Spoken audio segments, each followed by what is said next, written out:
This is the real reason why they had the war in Afghanistan. See, they lied to y'all. It's this ET body that they was looking for. Now look at this. Look at the jury that's on this ET. Look at the body structure. This is definitely not human. Tell me what y'all think. I don't think that's the reason at all, personally. I've pondered the whole Gilgamesh theory that they went there to retrieve something to do with Gilgamesh or Gilgamesh himself, but I'm fairly certain it runs a lot deeper and darker than all those theories combined. Reasons that would never see the light of day.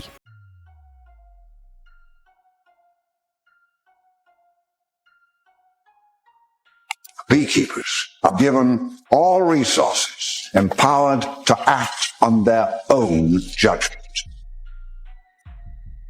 outside the system.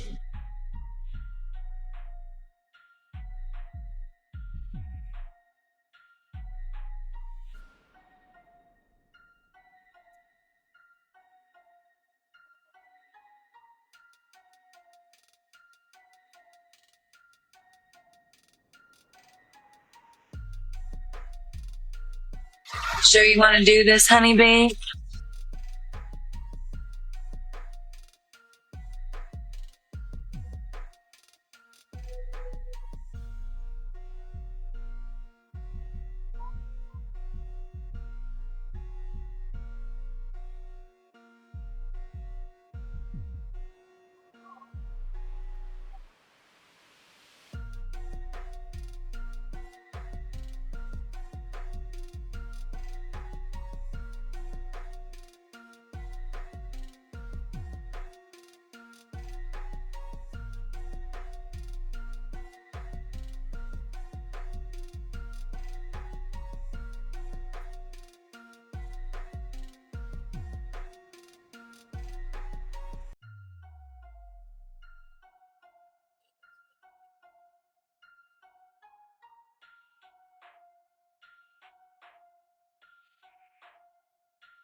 I hope people will one day learn that this goes way beyond masonry. Now that was one hell of a rabbit hole to start us off, wasn't it? So much has happened in the past 24 hours, it's insane. Poland have launched an investigation after a mystery object created a 10-meter crater in the ground overnight, and while there's no confirmation as to what it was yet, their Prime Minister, Donald Tusk, said that all indications suggest it was a Russian missile which violated NATO airspace. Dr. Anthony Fauci exercised his Fifth Amendment right to remain silent a staggering 111 times yesterday during a Senate hearing into the origins of COVID and the handling of the pandemic. Authorities in the Spanish city of Ceuta are asking for a national emergency to be declared and military assistance after thousands of migrants from Morocco and Algeria stormed their border. In fact, Reuters report that in the last week alone, more than 1,500 migrants have entered the Spanish territory by swimming, representing nearly 2% of the city's entire population turning up in just a few days. The US are dealing with a crisis of their own after the American Red Cross announced that the blood supply storage in the country has reached a crisis level, which is only the second time in their 150-year history that this has happened. 4 women have come forward accusing Jared Leto of sexual misconduct, claiming that these incidents occurred when they were only teenagers between the years of 2002 and 2016. Jared Leto, on the other hand, has denied all of the allegations. It's hard to believe that the EA has declared that more than half of England is now in exceptionally serious drought, and satellite images show the striking color change in the UK and France from late May to late July. And lastly, Ghana's tallest man, Sulemana Samid, has died at just 33 years old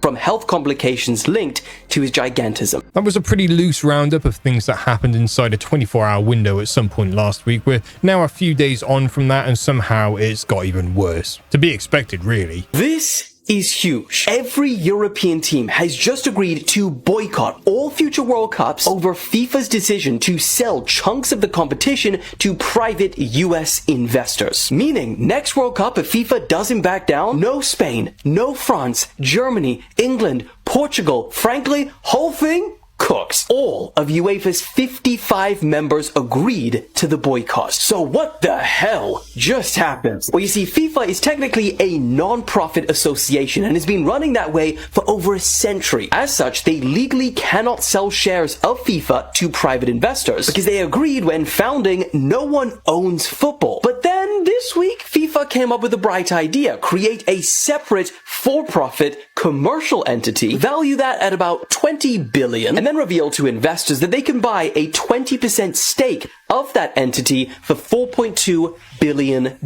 Now this caused outrage. Not only because, of course, investors want a return on their money, which critics worry could influence FIFA to put profits over the fans, but also because of who that chunk of FIFA could be owned by. One of the first people lined up to buy a chunk of FIFA involves Joshua Kushner, the brother of Donald Trump's son-in-law. But that's not even the craziest part about this. You see, instead of shareholders that vote on the organization's direction, FIFA has 211 football association members, and they all have an equal vote on what decisions are made. But news broke in the past couple of days that Infantino, FIFA's president, offered $40 million in development funding to all of them if they agreed to back his new controversial proposal, while those that rejected the plan would only receive $10 million. But here's the thing, now that UEFA have decided to boycott, these votes will make little difference. Because for FIFA, it's either back down, scrap the whole thing, or play a World Cup without any European teams. And there is no way the tournament survives that. So the question is, did FIFA just get put in their place, or is UEFA bluffing?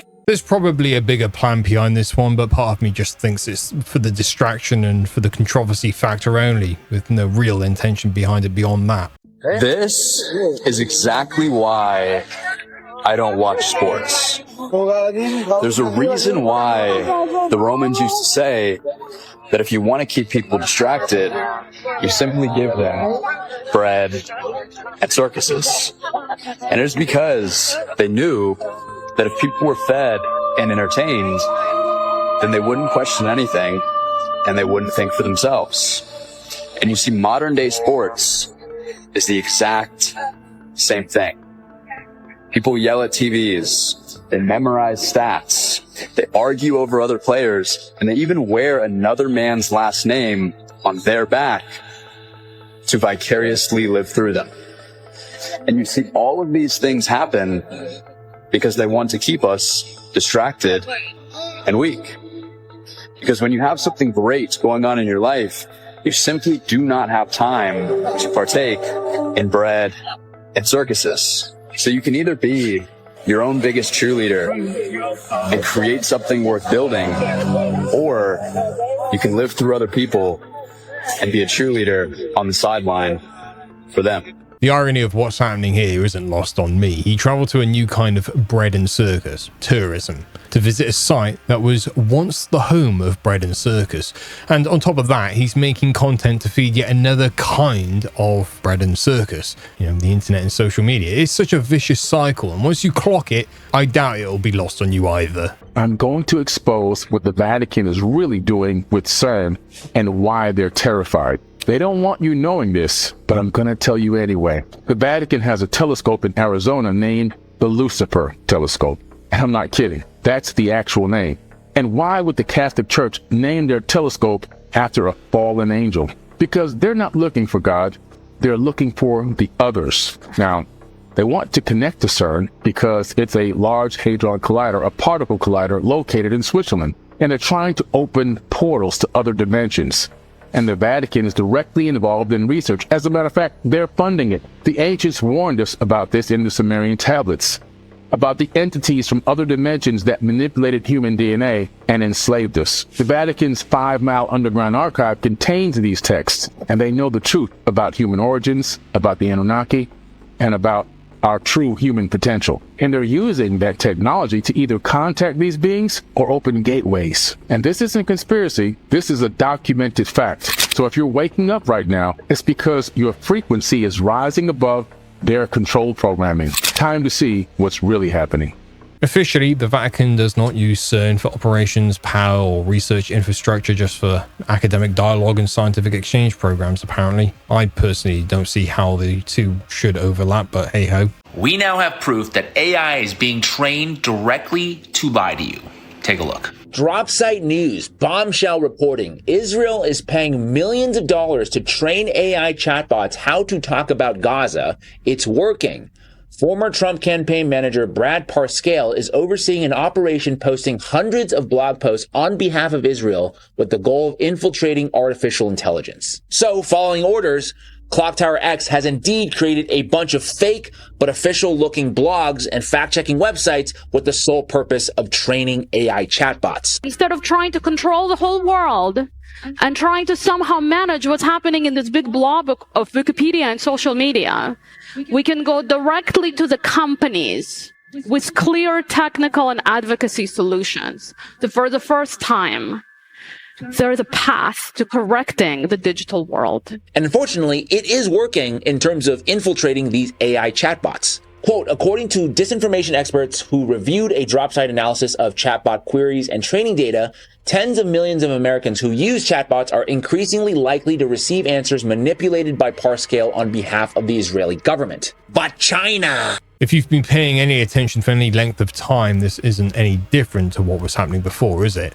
Not just one group, not just one country, everywhere, all the time, all at once. Controlling the narrative is a big deal, and it always has been since the internet existed. And before that, actually. Did y'all see the military draft list that just got leaked about which occupations are going to draft first? Allegedly. Let's look into it. Now, right before we get into the occupation list, there is someone by the initials AJ who did prove that they were running simulations with AI to see how it'd go down if there was a military draft. I'm not saying it's true, even though the guy proved it. And then this got leaked. So, list of jobs that will be drafted first. Computer network technicians, electronic technicians, aerospace engineers, divers, welders, gas turbine engine mechanics, electricians, heavy equipment operators, longshoremen, steelworkers, pipe fitters, radar communications, fiber optic technicians, mariners, aviation, structural mechanics, cybersecurity specialists, robotic operators, and technicians, air traffic controllers, logistics specialists. So on July 23rd, 2026, Selective Service released a military contract for software to simulate military drafts, with the contract age being 6 to 12 months. It's worth noting that September 11th, 2001, there was also a simulation called Operation Vigilant Guardian. Now keep in mind, there's 2 countries right now actively doing drafts, and Europe may be the third one to add to that list. Yeah guys, this is pretty weird. Let me know what you think below.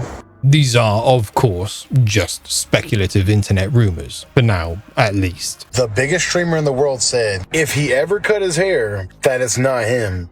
So who was this? These celebrities who make it naturally and organically, once they hit a certain level, that's it. You have no other choice but to be compromised. There's no way they're letting this guy have as much influence and power that comes with being in the position he's in. Someone at his level has to be controlled in their eyes. But as always, thank you for watching. Let me know what you think. Stay weird. I'd never heard of Ice and that until this year, and now he is everywhere. On top of that, he's become the subject of this replacement theory that's forever popular with Hollywood and those associated with it. That's no coincidence, is it? There are no mistakes. Can anybody tell me why, when you pull out the measuring tool on Google Earth, let's measure a square around United States here. Okay, so I'm measuring the area. So that's perimeter, and the area. All right, so I want to measure the area around Antarctica now. So we're going to go here.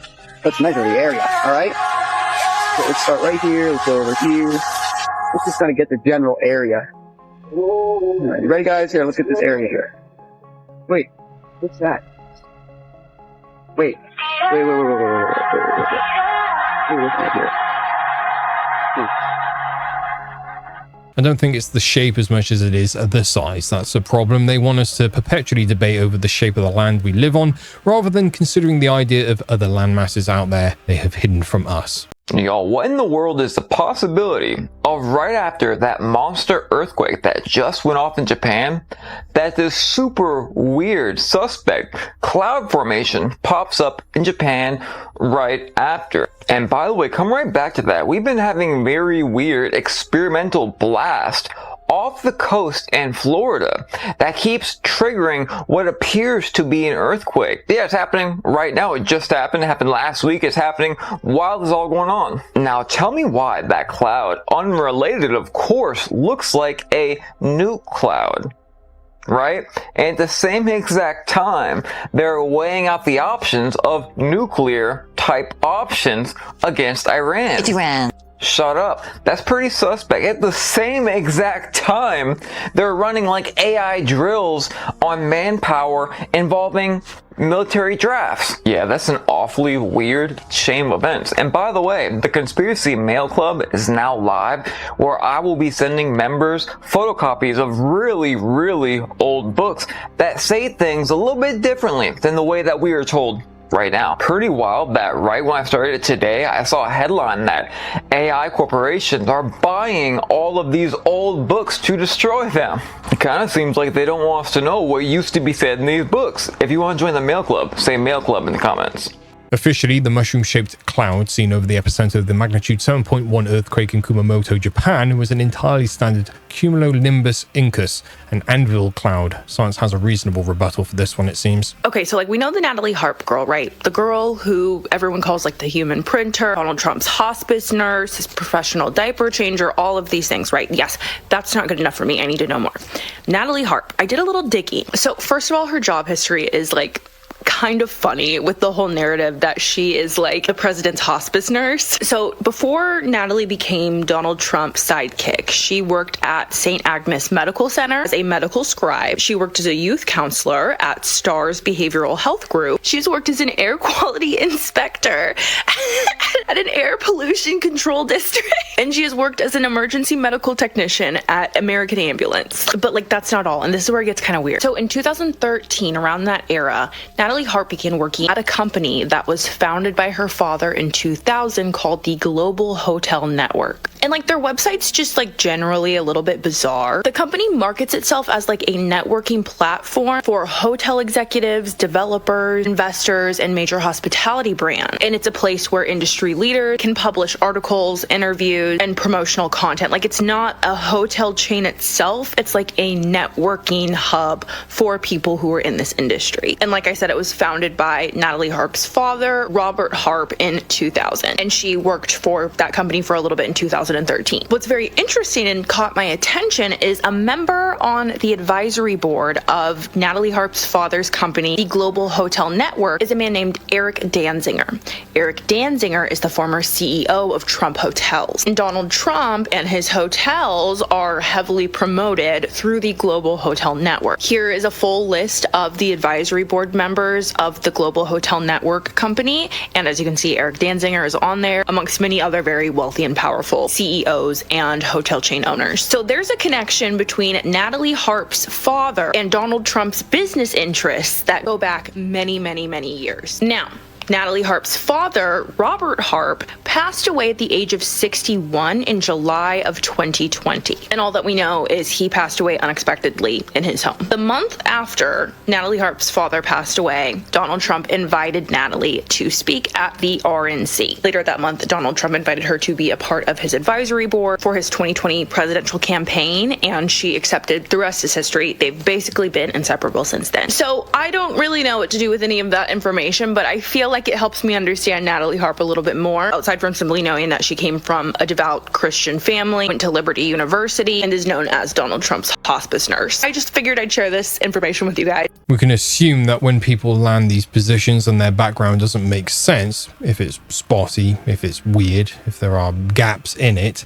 then more than likely there's a reason for that. And I don't think this clip comes anywhere near covering how deep it can go, not for those of us who actually go and look. You're in a video game called Life on Earth, and if you're watching this video, you're probably a lot closer to winning the game than you might think. It does really seem to be that we live in a simulation. There's almost no matter in reality, and it's just photons, light, energy that responds to our emotions and our thoughts. And so what's the objective? What's the purpose of this experience, this video game matrix simulation? I want to offer a few perspectives, saving the most intriguing one for last. Many people talk about we're souls on a growth and healing journey, and that comes through experiences. I love the book Journey of Souls. It talks about the planning process of picking our life, our body, our family, our challenges, and I get head to toe goosebumps when I read this book. I can't recommend it enough. Another perspective is that it's all about love. We're here to learn how to choose love over fear. And I want to point out that a lot of us forget to give ourselves that love. We focus it outward, but you are every bit as important as anybody else. Ultimately, I don't think there is anybody else, that we're all fundamentally one at some level. So when you give yourself love, you are giving love out to the collective. Another reason we might be here. There's no winning the game in this reality. Winning is subjective anyway, and if it involves anything material, you can absolutely count on that not being the true definition of winning. Winning depends on what you're trying to achieve, and most people don't even know what the ultimate goal is in the first place. That's by design, of course. It's exactly the sort of thing people like us end up sitting with while everyone else keeps chasing the scoreboard.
Straight up, I do not believe the Egyptians built the pyramids. It's far too illogical, and they keep trying to keep the maths adding up that just don't add up at all. In reality, you know, I think the pyramids were built by another precursor, pre-reset civilization. That's far more digestible for me personally. Well, nothing says honesty like taking the fifth, huh, Doc? Let's try something. What day of the week is it today? On the advice of counsel, I respectfully decline to answer based upon my rights under the Fifth Amendment to the Constitution. What color tie are you wearing? On the advice of counsel, I respectfully decline to answer based upon my rights under the Fifth Amendment to the Constitution. What color's the carpet in front of you? On the advice of counsel, I respectfully decline to answer based upon my rights under the Fifth Amendment to the Constitution. Let's just get one thing straight. You don't have any rights under the Fifth Amendment because you've been pardoned, as you very well know. As the Supreme Court has been clear for a century and more, Brown versus Walker, 1896, when he has been pardoned, he may not stand upon his privilege. You know that. Your lawyers sitting behind you now shifting nervously in their chairs. They know it. This isn't about the Constitution. This isn't about the law. This is about contempt. Contempt for this body and contempt for the American people. But I think I know why you're doing it. It's because you don't want to answer questions. It's because you did all kinds of terrible things. It's because during the pandemic, you got rich, didn't you? You got rich while people were dying, hundreds of thousands of Americans, over 1 million in the end, and you were getting rich. And not only were you doing that, you were using federal employees with taxpayer money to apply for and solicit cash prizes for you personally. Cash prizes totaling over $1 million. You did all of that during the pandemic, didn't you? That's a question. On the advice of counsel, I respectfully decline to answer based upon my rights under the Fifth Amendment to the...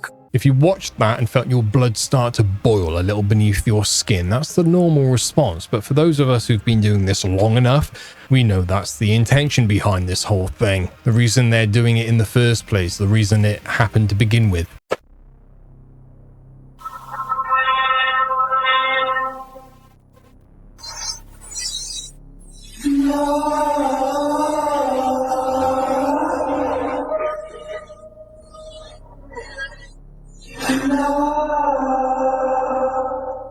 Let's just be perfectly clear. No one has ever gone missing after showing others how a sundial works.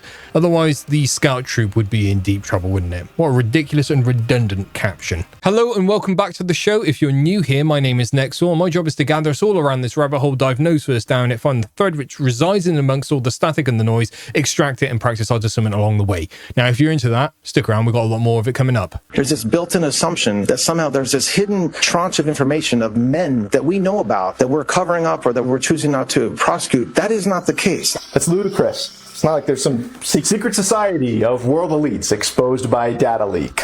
More than 200 names of the world's most powerful figures in politics, tech, and finance have been exposed online. As part of, quote, off-the-record annual retreats for the global elite started 20 years ago by the Antichrist himself, Peter Thiel. The 2014 retreat drew renewed attention this year when an invitation resurfaced that was forwarded to a certain financier, which described a, quote, retreat discussing how to change the world that is 100% off the record. At least it was, despite spending the last 2 decades declining to reveal its members. Ironically, a group so dedicated to privacy and discretion was undone by OPSEC so Bush League that all you need is the Chrome Inspect element feature to reveal the member directory embedded in the website code. The website directory names sitting Trump admin officials, 2 U.S. senators, 6 members of the PayPal Mafia, a sitting ambassador to the U.S., founders and directors of many of the country's largest surveillance and data companies, in addition to a laundry list of private equity billionaires, foreign officials, best-selling authors, actors, and religious leaders. For a small price of $16,846, you too can participate in riveting roundtables with leaked titles including Navigating World War III, Build a Cult, How's Your Sex Life? A question that one such attendee, Ted Cruz, answered for us years ago on his official Twitter account. Irony only surpassed by their final topic, Democracy Under Surveillance. The directory also includes some of the most high-profile data brokers in the U.S. economy, alongside Treasury Secretary Scott Bessent, whose department writes the rules on that financial data. A troubling potential conflict of interest only rivaled by the attendance of Palantir co-founder Joe Lonsdale and OpenAI President Greg Brockman, along with the ranking member of the House Intelligence Committee, which oversees agencies responsible for contracting with Palantir and OpenAI. In fact, Lonsdale and Brockman seem hell-bent on influencing politicians who are key in AI policy conversations. Both are mega donors to the $125 million pro-AI super PAC Leading the Future, which has been bankrolling AI-cucked candidates to influence this year's midterm elections. AIMoneyWatch.org is currently doing a fantastic job chronicling the candidates currently in LTF's pocket. I linked it in my bio if you want to call out anyone taking pro-AI cash ahead of key primaries this month. Otherwise, we're going to be hearing a lot more from our good friends at Palantir. We buy a lot of things from Palantir. Where are you? Are we paying our bills? I think so. I feel like a bit of a broken record here, but this applies more than most, I think. There are no mistakes. There are no leaks. Only red herrings, only soft disclosure, only perceived leaks, drip feeding certain information, real or falsified, by the way, for specific reasons. If it looks like a mistake, if it looks like a leak, it isn't. Your zipper's down! Zip it up! Okay, listen, this cannot keep happening, you guys. This is a kid's show. You can't be walking around with a bunch of guys with your zippers hanging out. You want one of the kids to see your thing? Huh? You want that on your conscience? Because I'm scared you're gone. You hear me? You're out of here. Fire. Okay? You're fired too. I don't care if you're a girl. Girls got things too. I don't want to see girl things or guy things. 3 words. Zip it up. Got it? You're gone. And he's out of here. You're fired. This guy's gone. And everybody's fired. Gone. Out of here. You understand me? I can't tell if this is satire or part of a bit or actually real because the, I don't know, context of it being a kid's show. And to be honest, that's actually what's horrifying.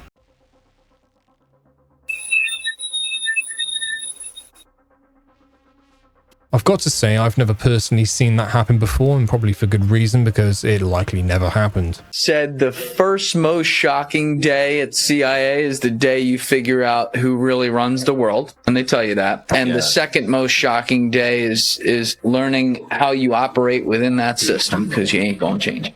Wrong. People who work for the CIA don't know who, or perhaps I should say more accurately, what runs the world. I know they're meant to be the ones who know everything. Nobody in government, no world leaders, none of the names and faces we know and see truly know. Everything is compartmentalized, unless they are part of a very specific, very, very obscure society that they will never, ever, ever, ever talk about, and one which I will never, ever, ever, ever be able to talk about here. Just an all-time performance from Trump today at Lindsey Graham's funeral. After giving a speech, Trump walked off and passed Lindsey Graham in his casket and gave him a tap.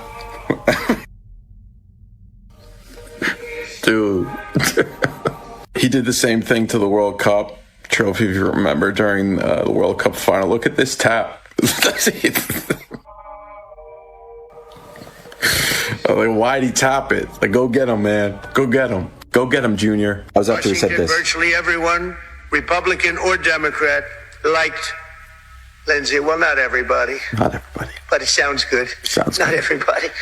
He was a tough cookie, okay? I have to veer from this for a second. He was Sometimes he weaves, other times he fears. He then started to play around with some Tic Tacs, and watch this. He misses his mouth trying to put it in. Watch this. He tries to put it in there.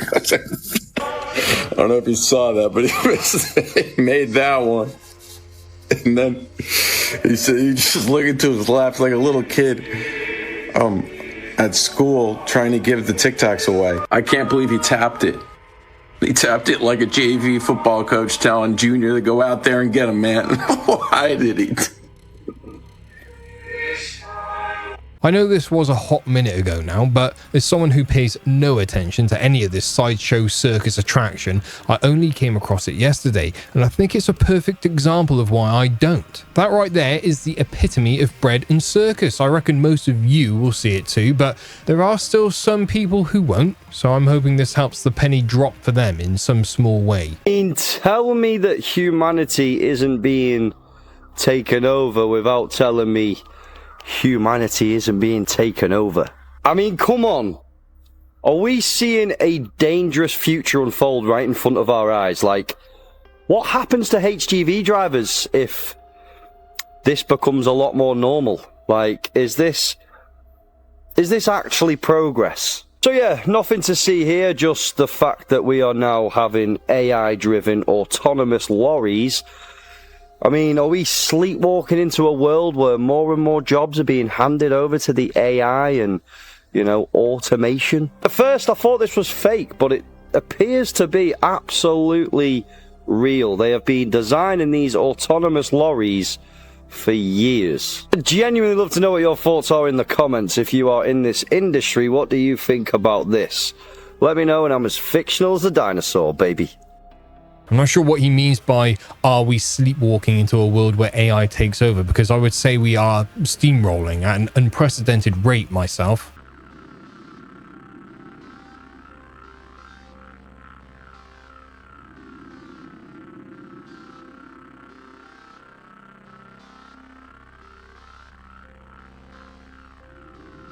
It looks real, but you can make anything look real these days. Officially, if you try to verify this one online, you're met with it being debunked as a hoax, an artificial slapped-together artifact made from animal and human bones glued together, promoted by some Mexican UAP enthusiasts. But I suppose it depends on who you ask, really, whether it's real or not.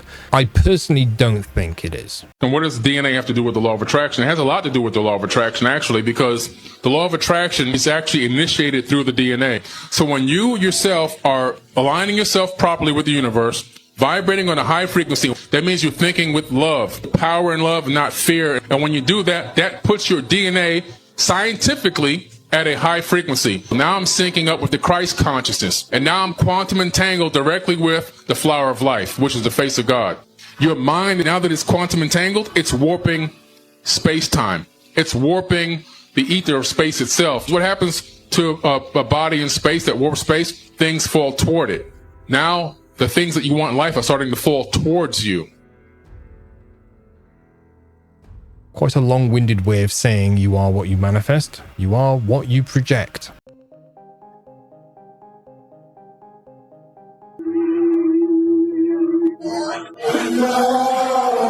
I wouldn't say according to conspiracy theorists so much as according to some misguided individuals.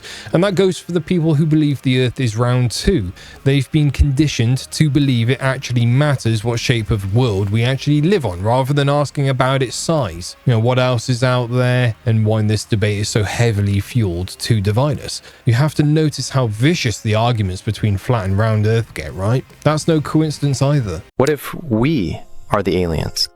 There's a theory called the extraterrestrial model, and it suggests that aliens could actually be humans from the future. If humanity survives thousands, maybe millions of years, we'd evolve. Bigger heads from relying on intelligence, smaller bodies from technology doing all the physical work, huge eyes from living in darker environments, maybe underground, underwater, or even in space. The theory gets even creepier when you realize this. If they are future humans, then they already know everything that happens to us. Every war, every invention, every collapse, every moment in history. Which could explain another weird part of space ideals. People always ask, why don't they just land and reveal themselves? But if they're future humans, revealing themselves could completely change history. They wouldn't be explorers, they'd be historians, trying not to interrupt the timeline. And this is the exact direction I personally believe they will take for Project BB. I'm not even joking. All the seeds have been sown for this theory. I have pointed them out many times. If it's not something biblical, it will be this. So this woman has been biting her husband's feet every single day to try waking him up from his coma, and after 7 years, he's now finally starting to talk again. Song Mei and Zhao Jingtian have always been known as a really loving couple who were constantly giving even when it exceeded their means. So when Zhao saw this 3-year-old about to fall from the roof of a warehouse in China one day, he didn't even hesitate to try and save him and ended up falling 20 feet with the kid wrapped in his arms. Although the boy was totally unharmed, Zhao tragically suffered a severe brain injury. But even though doctors said he would probably never wake up again, Song just refused to move on. She quit her job as a teacher and spent every day massaging, talking, and singing to Zhao and used up all of their savings to try various treatments. To help aid nerve recovery, doctors eventually told her to try stimulating his fingers and toes. And when Song accidentally bit his toe one day and noticed a faint reaction, she just never stopped. After years of biting, Zhao can now understand speech, raise his hands, and briefly stand with help. And just last month, he even finally said his first words ever since the accident, Song Mei, I love you. First of all, who's cutting onions? But second of all, and I can't stress this enough, how do you accidentally bite someone's feet one day? That was the exact sentence he used in that clip, and I'm still thinking about it, and I'm just like, huh? Even severed, the leaf's electromagnetic field held its blueprint. Proof that form is secondary to frequency. You didn't cut the leaf, you cut matter. The memory stayed. Energy doesn't disappear. It encodes the form. What you see is absent. Anyone else think that AI voice did not match up with what the video was actually talking about?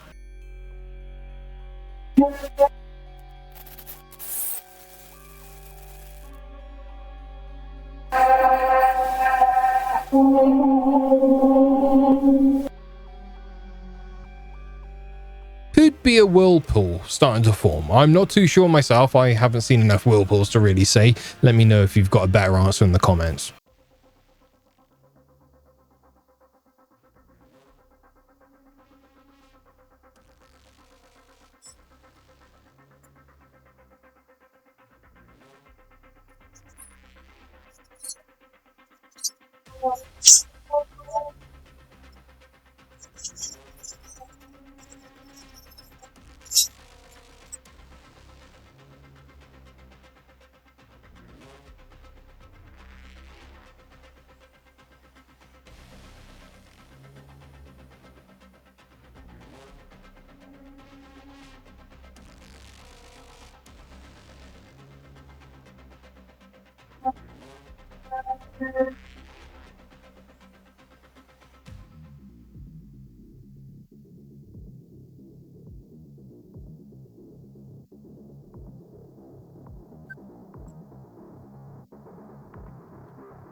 So if the object did that to the water, why was bro getting so close to it? Because imagine what it was going to be doing to his blood. He used a Coca-Cola bottle on a stick, but still was handling it. So I'm a little dubious about this one, right?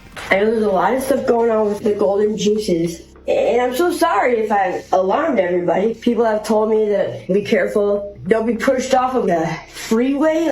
Yeah, me? It's not fair. It's not even fair. Times are really tough right now. And I was just gonna find my next mask. Because I don't want any problems around here. Guys, please tell me you heard what I just heard in that clip. You know exactly what I am talking about. I'm sure the comment section will help. But if you want a clue, my real name's Isaac and I wear a cap. Let's just put it that way. And then there's the reference to this juice. I mean, I have a very good idea what she's talking about here. And I've even done a video on this previously. You can go on my profile and scroll a little bit back, it was recent, and have a look at it yourself. It's fair to say there's some very strange things going on in Tinseltown. Couldn't make heads or tails of what was happening in that video, if I'm being completely honest with you. She sounded a little rough, and I don't know who this person is, nor do I really care, to be honest with you, but they sounded like they knew something for sure, or they're at least trying to sound like they knew something.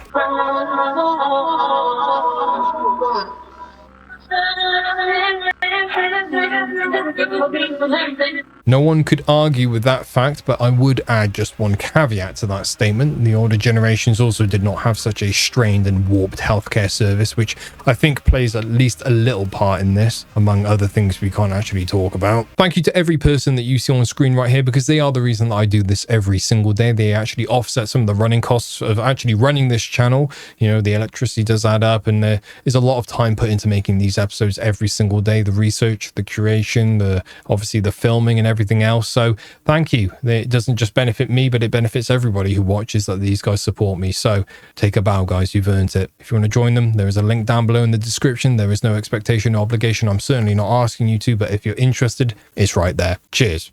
Yo. It's my house. My home. I love this house. Somehow, I don't believe this one was set up as satire.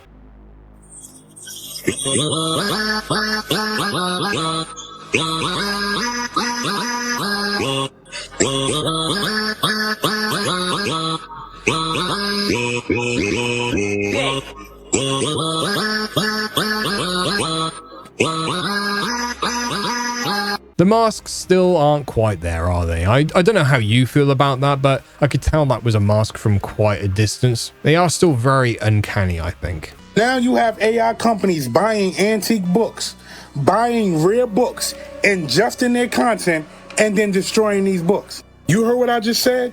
There are AI companies that are purchasing books, rare books, ingesting all of the information, and then they are destroying these books. They are buying these books in bulk, putting them in high-speed machines that basically destroy the books. These high-speed machines cut the spine of the book, and then after that, they shred the books. Now you gotta ask yourself, why do they want the rarest books on earth?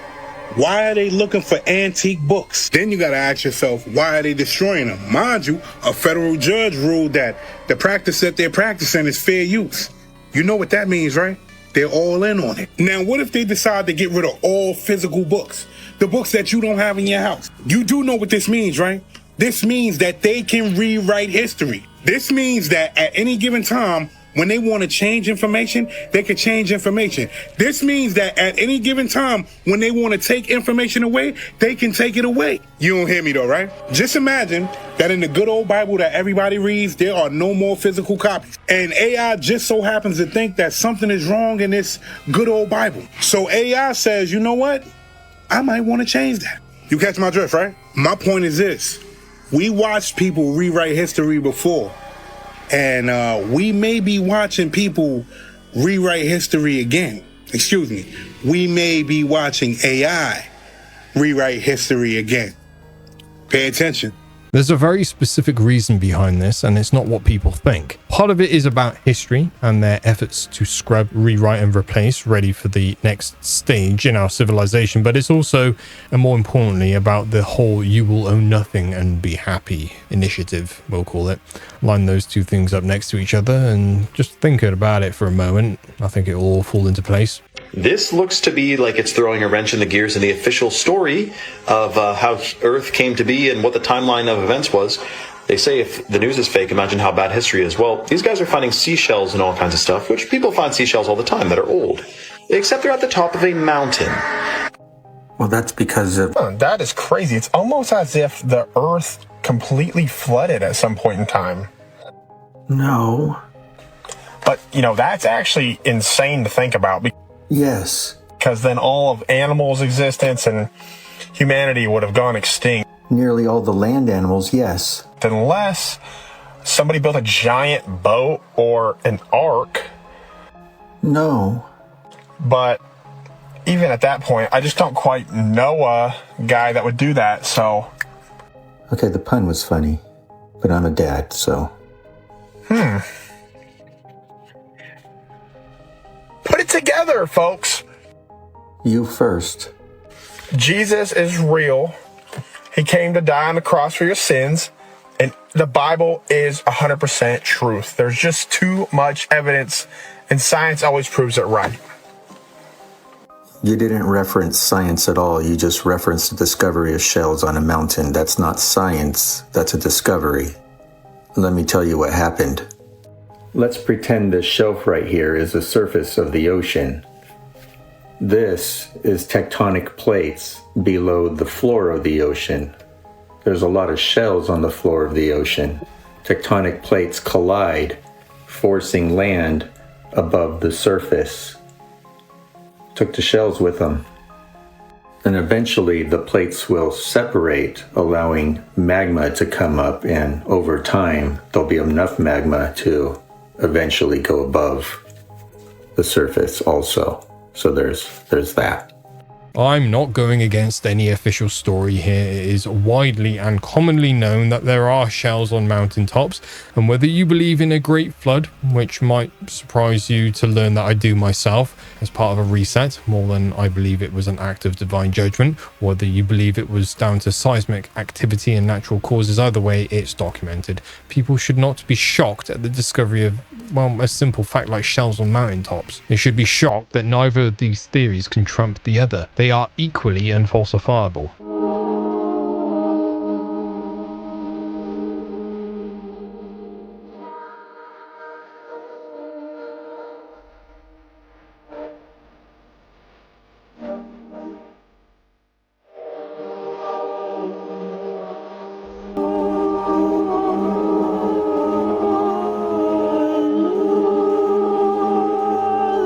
I kid you not, I've actually seen this used in an office building, not to replace windows, but fixed to the ceiling to simulate the sky. One of the most dystopian things I've seen in a long time. Rush has told me, this is what blew my mind, and what he said that happened with Trump.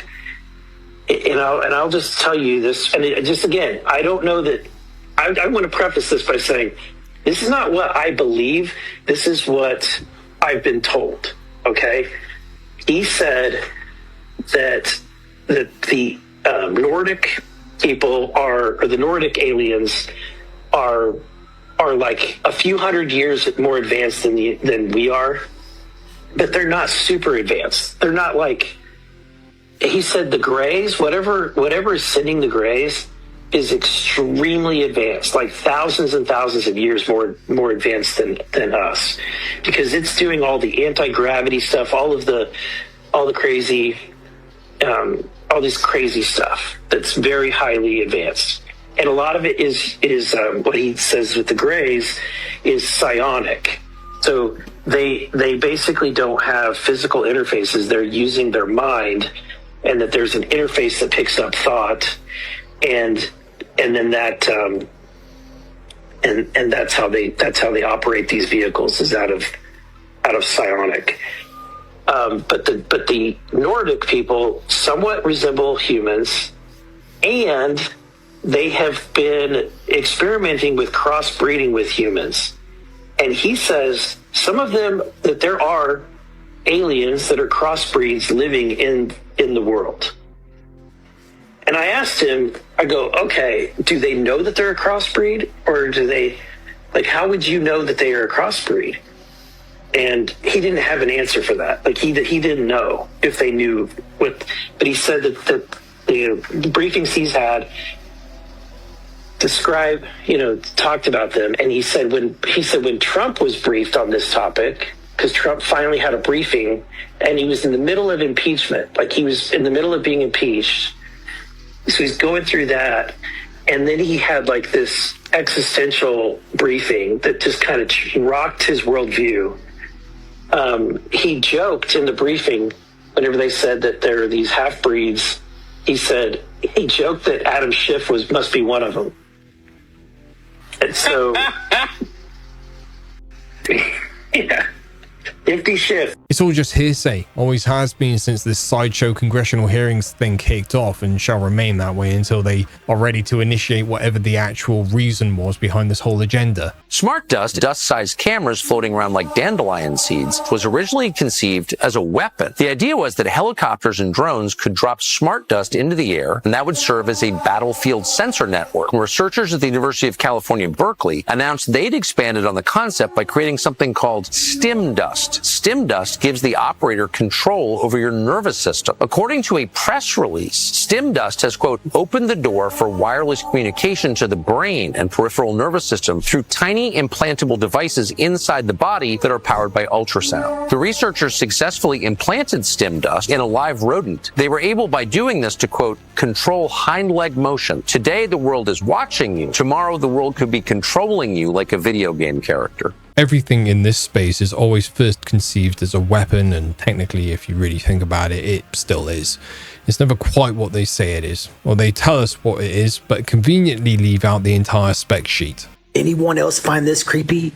A California startup company has revealed this new robot that is supposed to help with wildfires and stuff like that. But there is something very creepy about this robot. I mean, honestly, could you imagine this thing coming to you if there was like a natural disaster of some type? I mean, come on. This is the stuff that nightmares are made of, and it also looks like a certain something. I mean, seriously. If this thing came to me during a natural disaster, there is no way I would let this thing anywhere near me. Would you? Because you have to admit that this looks like something else entirely when you actually begin to look at this and begin to do your research. This is very creepy stuff. What do you think?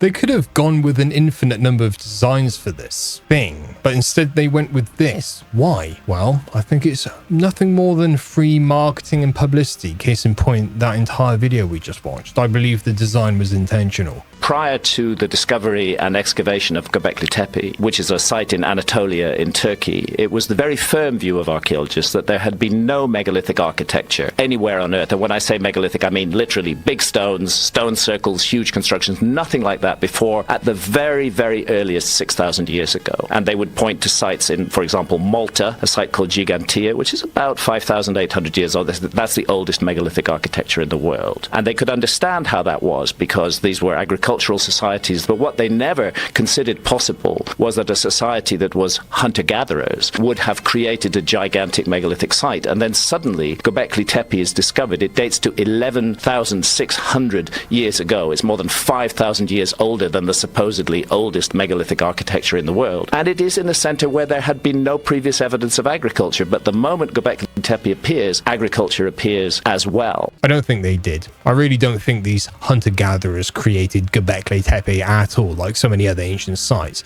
And before anyone jumps in with the textbook line, yes, I know the official story is that they did, I just don't buy it. I think they were here long before we were, and by we, I mean our ancestors, our other human lineage civilisations. I think these are remnants of another iteration of life that existed before us and possibly perished in one of the resets. Just my theory.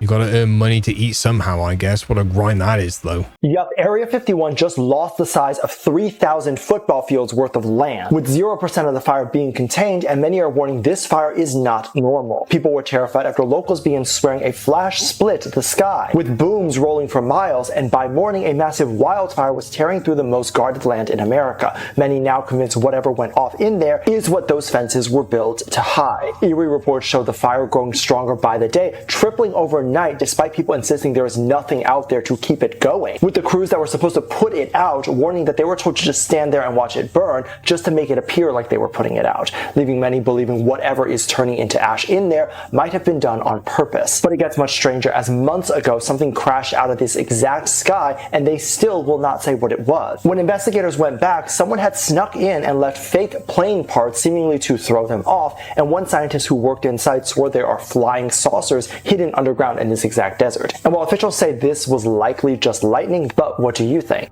Lightning and dry winds are a deadly and devastating combination. Sometimes nature is just nature, even if it does involve Area 51. And I know that's probably not the direction you were expecting me to take that one, but Area 51, in my personal opinion, is just an area made to look important to keep people's eyes gazing on the wrong thing. But that's just me. If you saw this picture by itself, would you be able to tell that this is AI? I want you to really look at every single detail.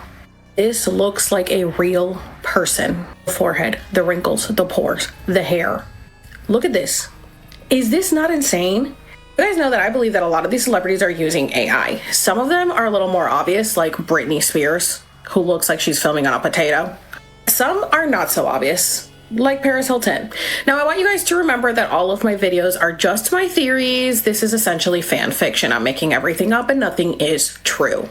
I do want to remind you that when she was on the Kardashian show, her mother said that she wished that she could be in 4 places at once, and Paris replied with, "That's why I'm extending my brand into the metaverse. We are creating avatars and holograms. That way I can basically be everywhere at once."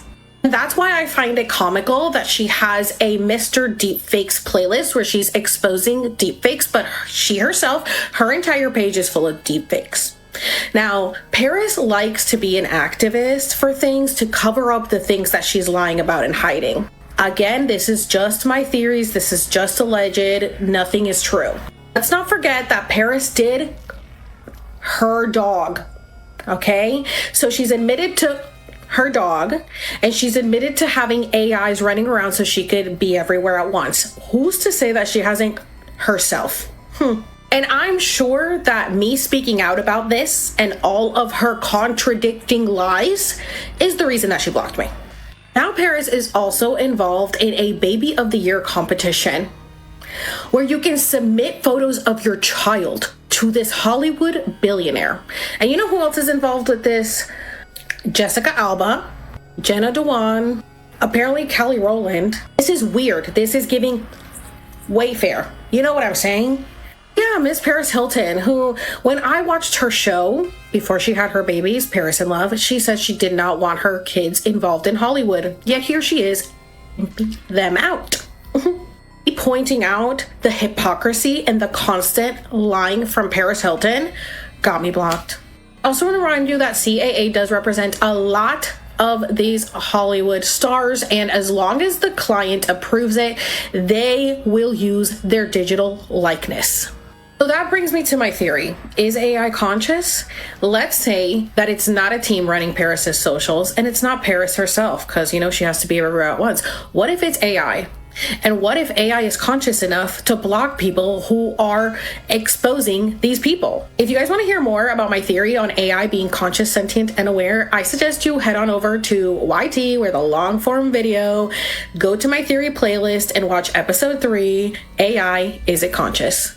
way too invested in the non-existent lives of these Hollywood creatures. But here's the part I actually want you to take away from this. Nobody, I repeat, nobody should be sending photos of their babies anywhere, not to any company, celebrity owned or otherwise. One may even argue especially not. This Apollo-era photo from NASA's own archives just went viral, and if you zoom in, and you'll see what looks like a full-on antenna on the moon. And is this proof of something wild that exists up on the surface? And this photo is 100% real. It's a black and white photo taken by Apollo astronauts during one of the moon's missions, likely between 15 to 17 with a Hasselblad camera. And it's from the official Lunar and Planetary Institute Public Archive, and NASA's own scans have been available for years. And whatever this dark hook-shaped feature is right here, it's clearly visible in the image itself, and you can see the shadow towards the backside of this object, whatever it may be. Now, the lunar surface is full of craters and weird lighting because there's no atmosphere present, but many people see towers, antennas or structures in these photos, and this wouldn't be the first time some strange anomalies have been seen on the lunar surface. But this one stands out in particular because it's thin and it's curved shape, and again you can see the shadows in the background which kind of suggest that there is a physical object present. So what could it be? Some sort of antenna, a man-made, or something beyond human itself? And something that maybe exists on the moon that we don't really quite understand or know about as of yet. But there's been plenty of speculation that there might have been something or currently existing there. I don't know. What do you guys think? As someone who's a bit of a science nerd, I'm not against the possibility that this could be explained completely scientifically, or at least that there's some chance it's anything but aliens. Then again, there are several other possibilities. For instance, it could be set up as a red herring. It could be simply, I don't know, something NASA forgot to remove from their images, something of human origin, something secret. The possibilities really do list themselves with things like this. When you wake up and you learn just how simple free energy really is, it will make you feel bad because you'll wonder why you're paying all this money for all this energy when we have it free all around us. Look at this simple device. Most of them are using simple batteries, simple magnets, and copper, and they are completely running these devices. If you know nothing about how these work, there's alternators as well that will not only generate more energy, but will help store energy and transmute that energy. And it's all just around you. They're using magnets. Magnets are free energy, okay? Just think if we actually had funding for devices with engineers that are building giant mechanisms with these going.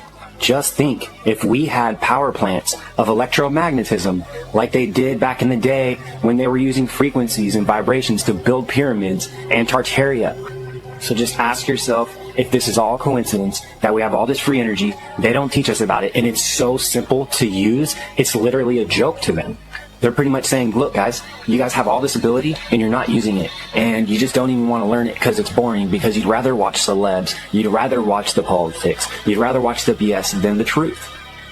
Yeah, I'm sure I don't have to break down the science for you all to know, well, that you can absolutely not power your house this way, which is what many people who cover these free energy videos seem to completely overlook, is that they are, one, often not sustainable, and two, do not in any way generate enough energy to power most electrical appliances. It can probably charge your phone battery a few times, slowly, maybe power a few little light bulbs, but that's probably about it. Our family was camping in the woods when they see this. An unsettling video was captured by a mother and father who was driving through a wooded area with their kids when one of them screams, saying they saw a large figure in the woods. They can't see his kids seeing things, but curious to know what they saw, he turns their car around, and that's when they see this.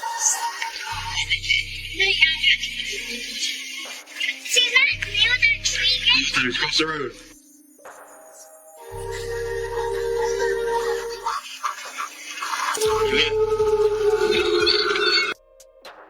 From within the trees, we can see what looks like this large, dark figure standing there as the parents keep driving along, not wanting to risk any potential danger. Based on its size alone, the kids and parents believe it was Bigfoot, but given the way it stood still and the way it looked, some viewers believe this might have been something far more sinister. But as always, let me know what you think of this. So you're telling me they just happened to be recording in the exact spot at the exact moment, and this just so happened to be somewhere it could be caught on camera? Yeah, that checks out. That man that said he was kidnapped by dolphins had to be telling the truth. The man that said he was kidnapped by dolphins, taken underwater, and forced to build an underwater city had to be telling the truth. How is a dolphin smart enough to pick up a fish, throw it at a man out of water, and start laughing? Look at a man was walking by someplace where a dolphin was at. A dolphin picked up a fish, threw the fish at the man, and laughed. Look. You hear him laughing? Dolphin just threw a fish at me. The dolphin is laughing. This is slow motion. The dolphin threw a fish at a man and then started laughing. Look at the fish. Everybody thinks sharks are the monsters. But what if I told you you've been looking at the wrong animal this whole time? Because dolphins might be one of the smartest creatures on this planet. One of the most violent creatures on this planet. I can tell you things about dolphins that you won't even believe. How about the fact that the United States government uses dolphins to arrest people? They train dolphins to follow ships, and if divers jump off that ship in unauthorized areas, you are getting locked up. So when you see a dolphin throw a fish at a man and laugh, it's not abnormal. Let's go back to the 1960s when NASA helped fund research into dolphin communication. They believed that dolphins are intelligent enough to communicate with human beings. Mind you, this was in the 1960s. Do you know what they're probably capable of now? Not to mention, one of the most famous dolphin experiments is when a woman was literally living with a dolphin. We're talking about for months. Tried to teach it English, trying to see if it could understand us. And that dolphin, Peter, fell in love with her. And ask yourself this. Why would the government spend millions of dollars studying the language of an animal? These dolphins are smarter than you think. I believe that, man. So I'm failing to see where the man who claims he was abducted by dolphins had to be telling the truth. Did I miss the truth?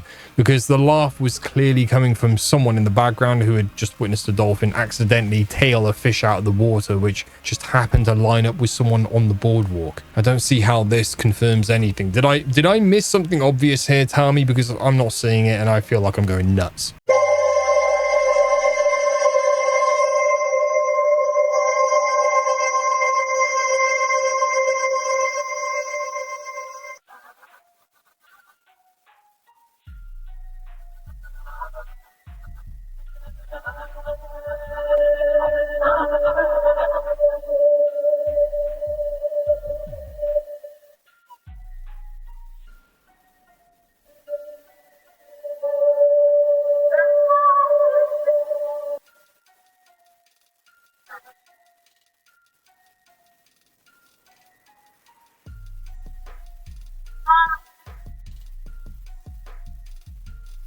To this day, still unexplained, but I think there's a chance the green binder was the original. It seems arbitrary, though nothing ever is when it comes to their world stage, but there could have been a green screen at play. You saw that the red binder had wording and a symbol of some kind on it. Despite the quality, you could tell it read something, right?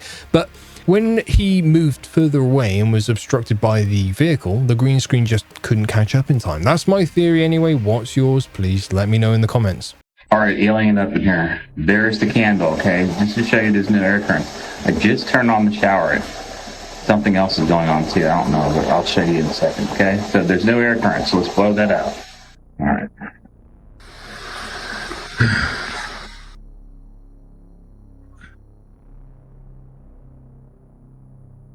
We're waiting for the steam to condense. You know, I don't know what those are. They're cute, but we're waiting on the steam. There we go.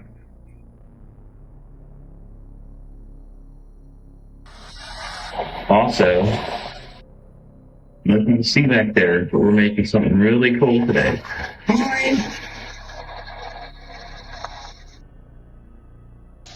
There's little orcs too, all over. Those are cool. Alright. There we go.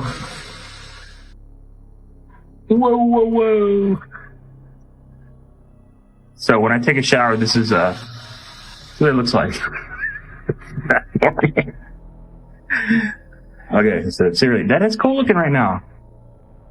Good job.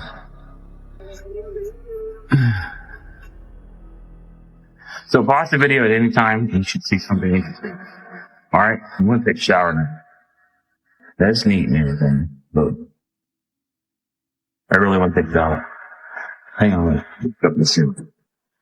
Again, it's not here. I cannot interfere with it. If you don't know what I'm talking about, see the playlist below. Hold on. Whoa.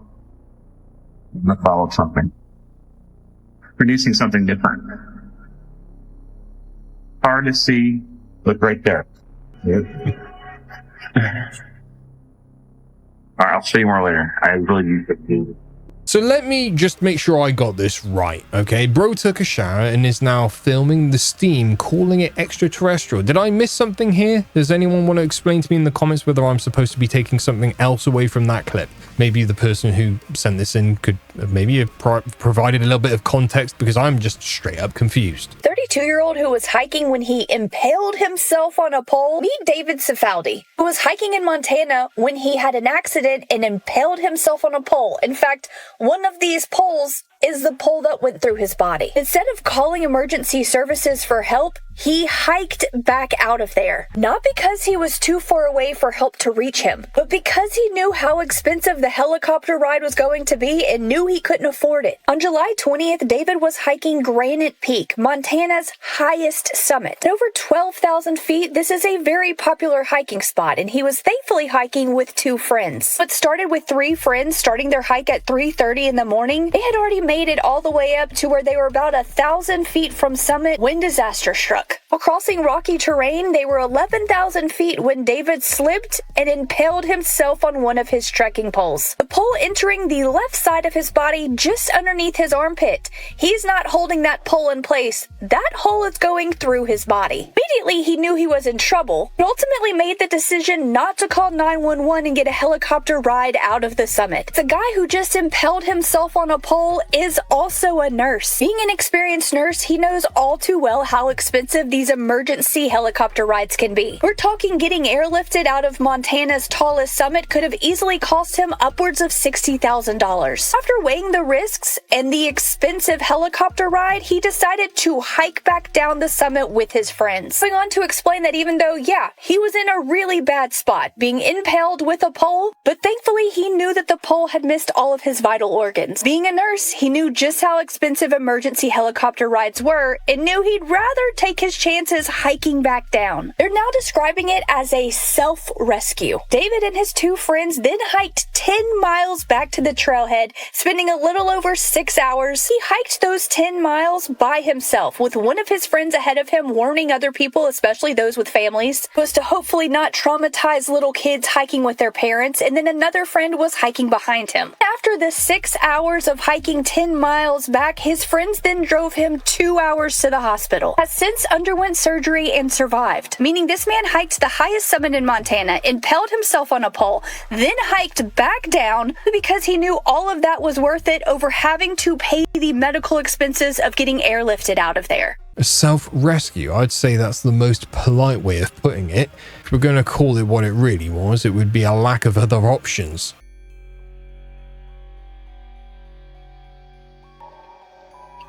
Back in 2020, a group of friends on TikTok made a video using Randonautica. But before the app generates you a location, it asks you to focus on an intention. Basically, it's something you're hoping to find. And in this case, they only used one word: friend. Now there's no real proof that your thoughts affect the location you're given. But once you're looking for something specific, your brain starts connecting dots and seeing meaning in things that might just be coincidence. However, what they were about to find in this building may be too hard for you to dismiss. Take a look.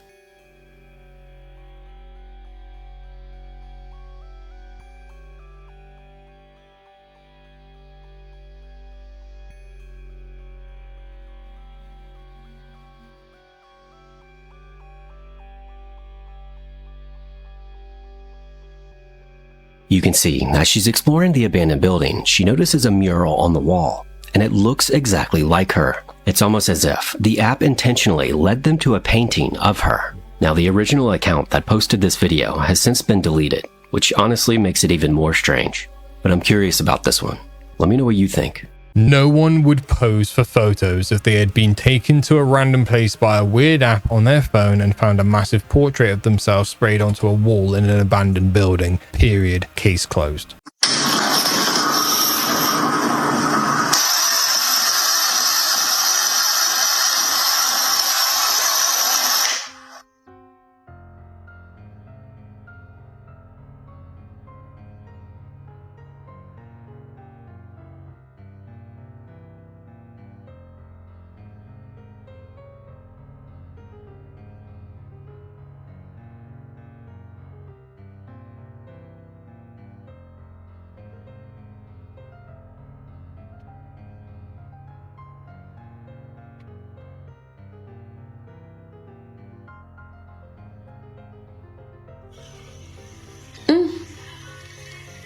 No correlation in plasma, its capabilities, and the reason why they have plasma centers set up the way that they do.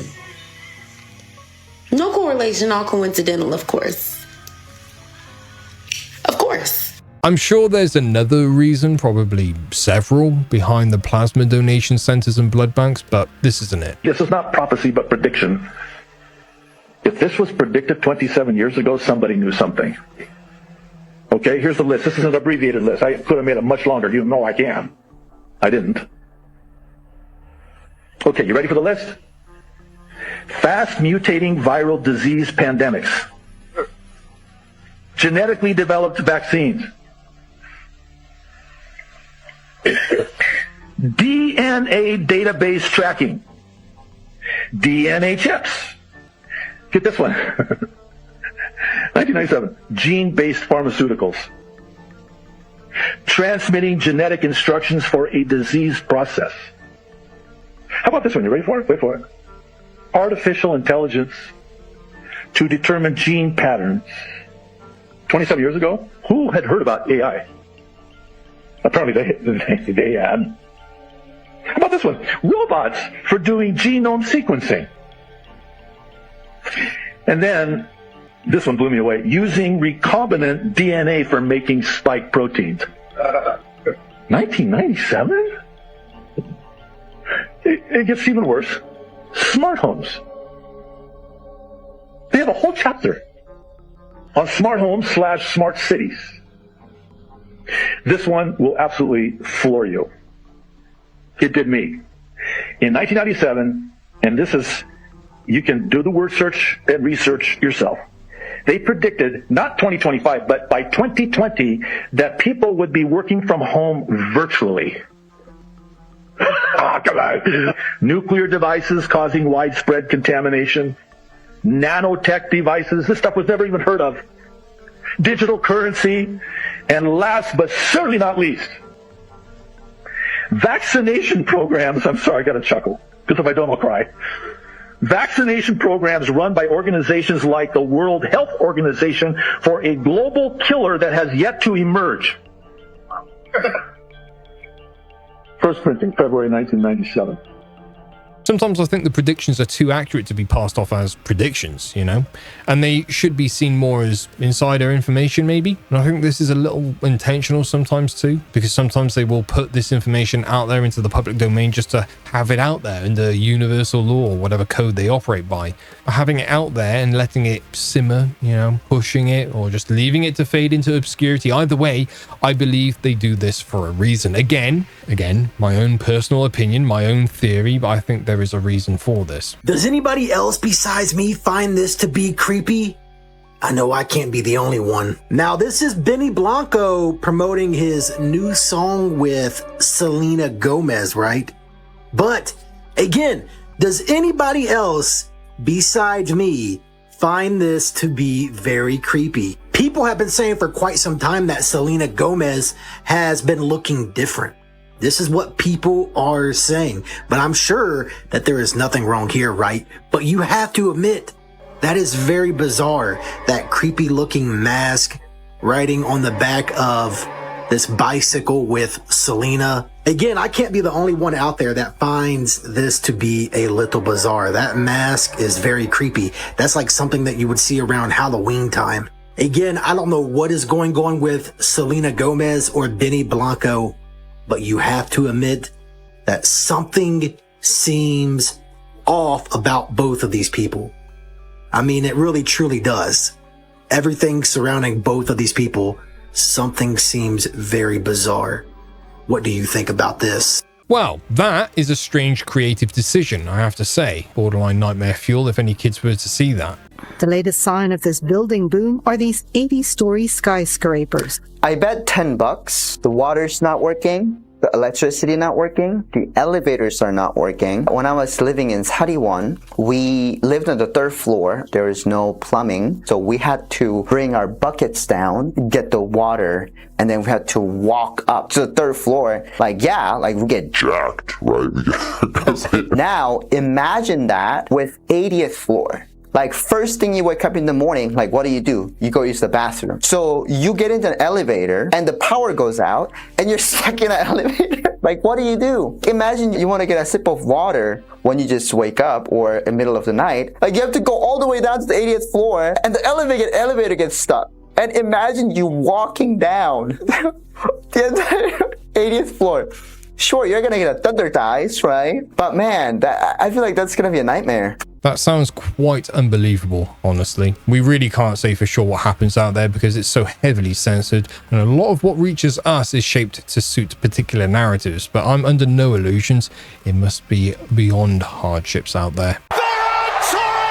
Comme prévu, l'Espagne remporte ce rituel maçonnique, et c'est le numéro 7 qui inscrit le but. Exactement comme dans ce livre. Un but marqué par Torres, qui signifie en espagnol les tours. Les mêmes tours qu'on retrouve sur le drapeau et l'ancienne monnaie espagnole, à l'origine du dollar américain. Maintenant, regardez les visuels projetés derrière BTS. Des pièces de monnaie qui défilent. Les mots overload, dynamite, pendant qu'ils chantent mettre le feu et embraser la nuit.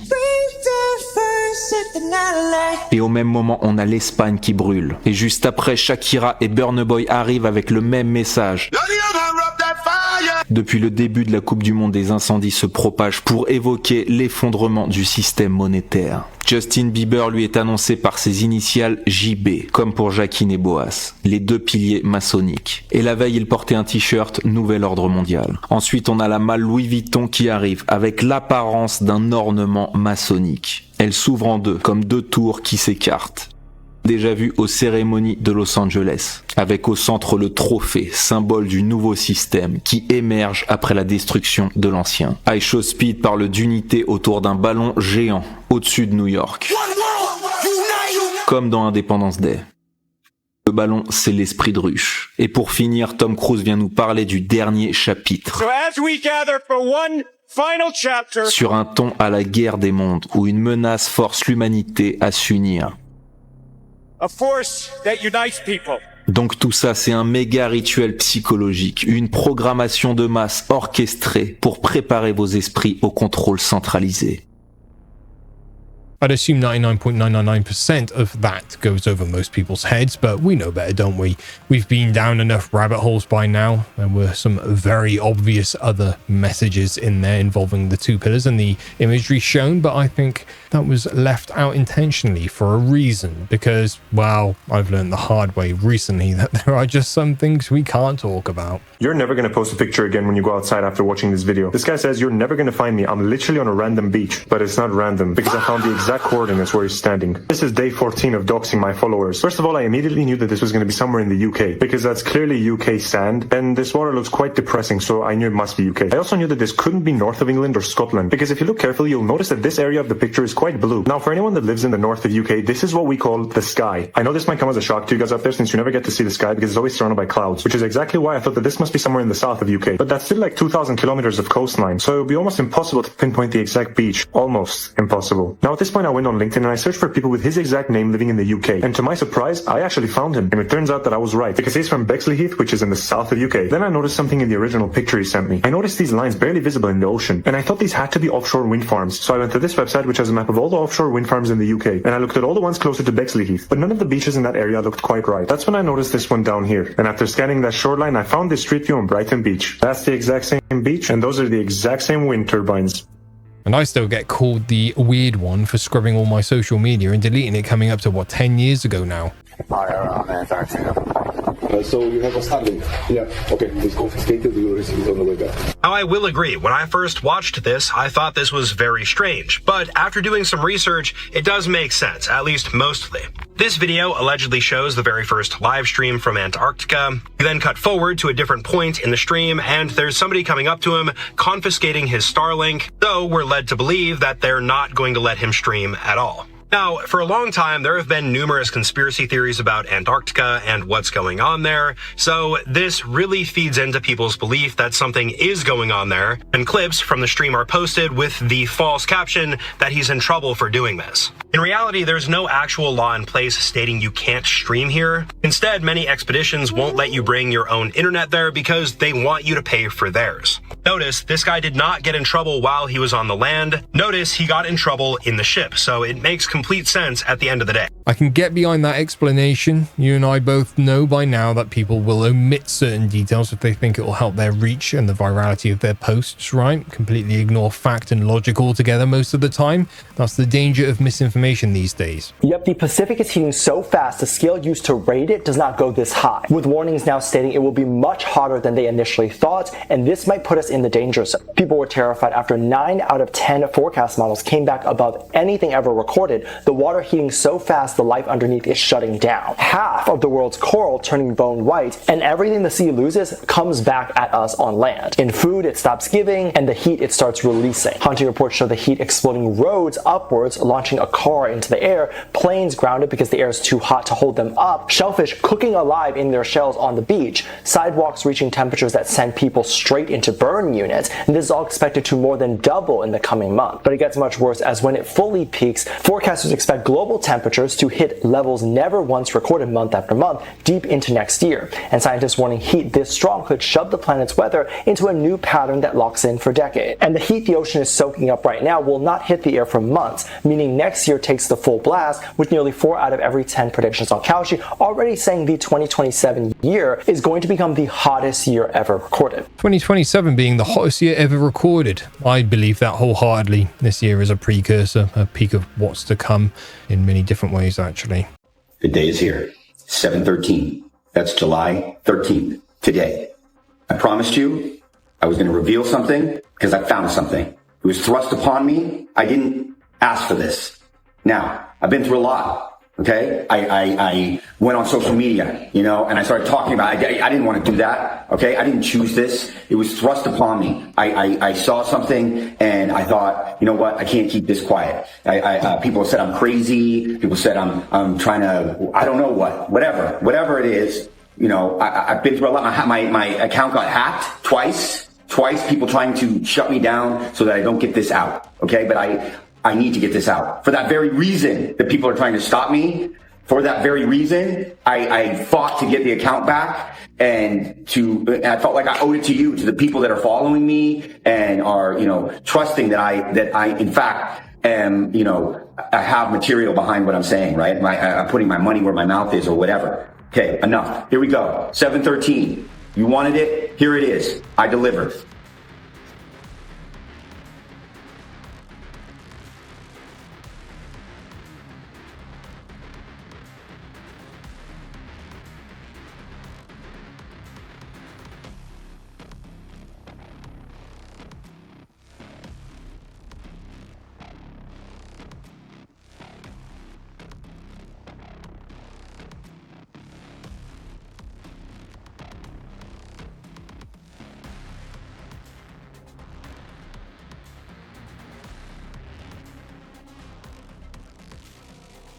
Okay.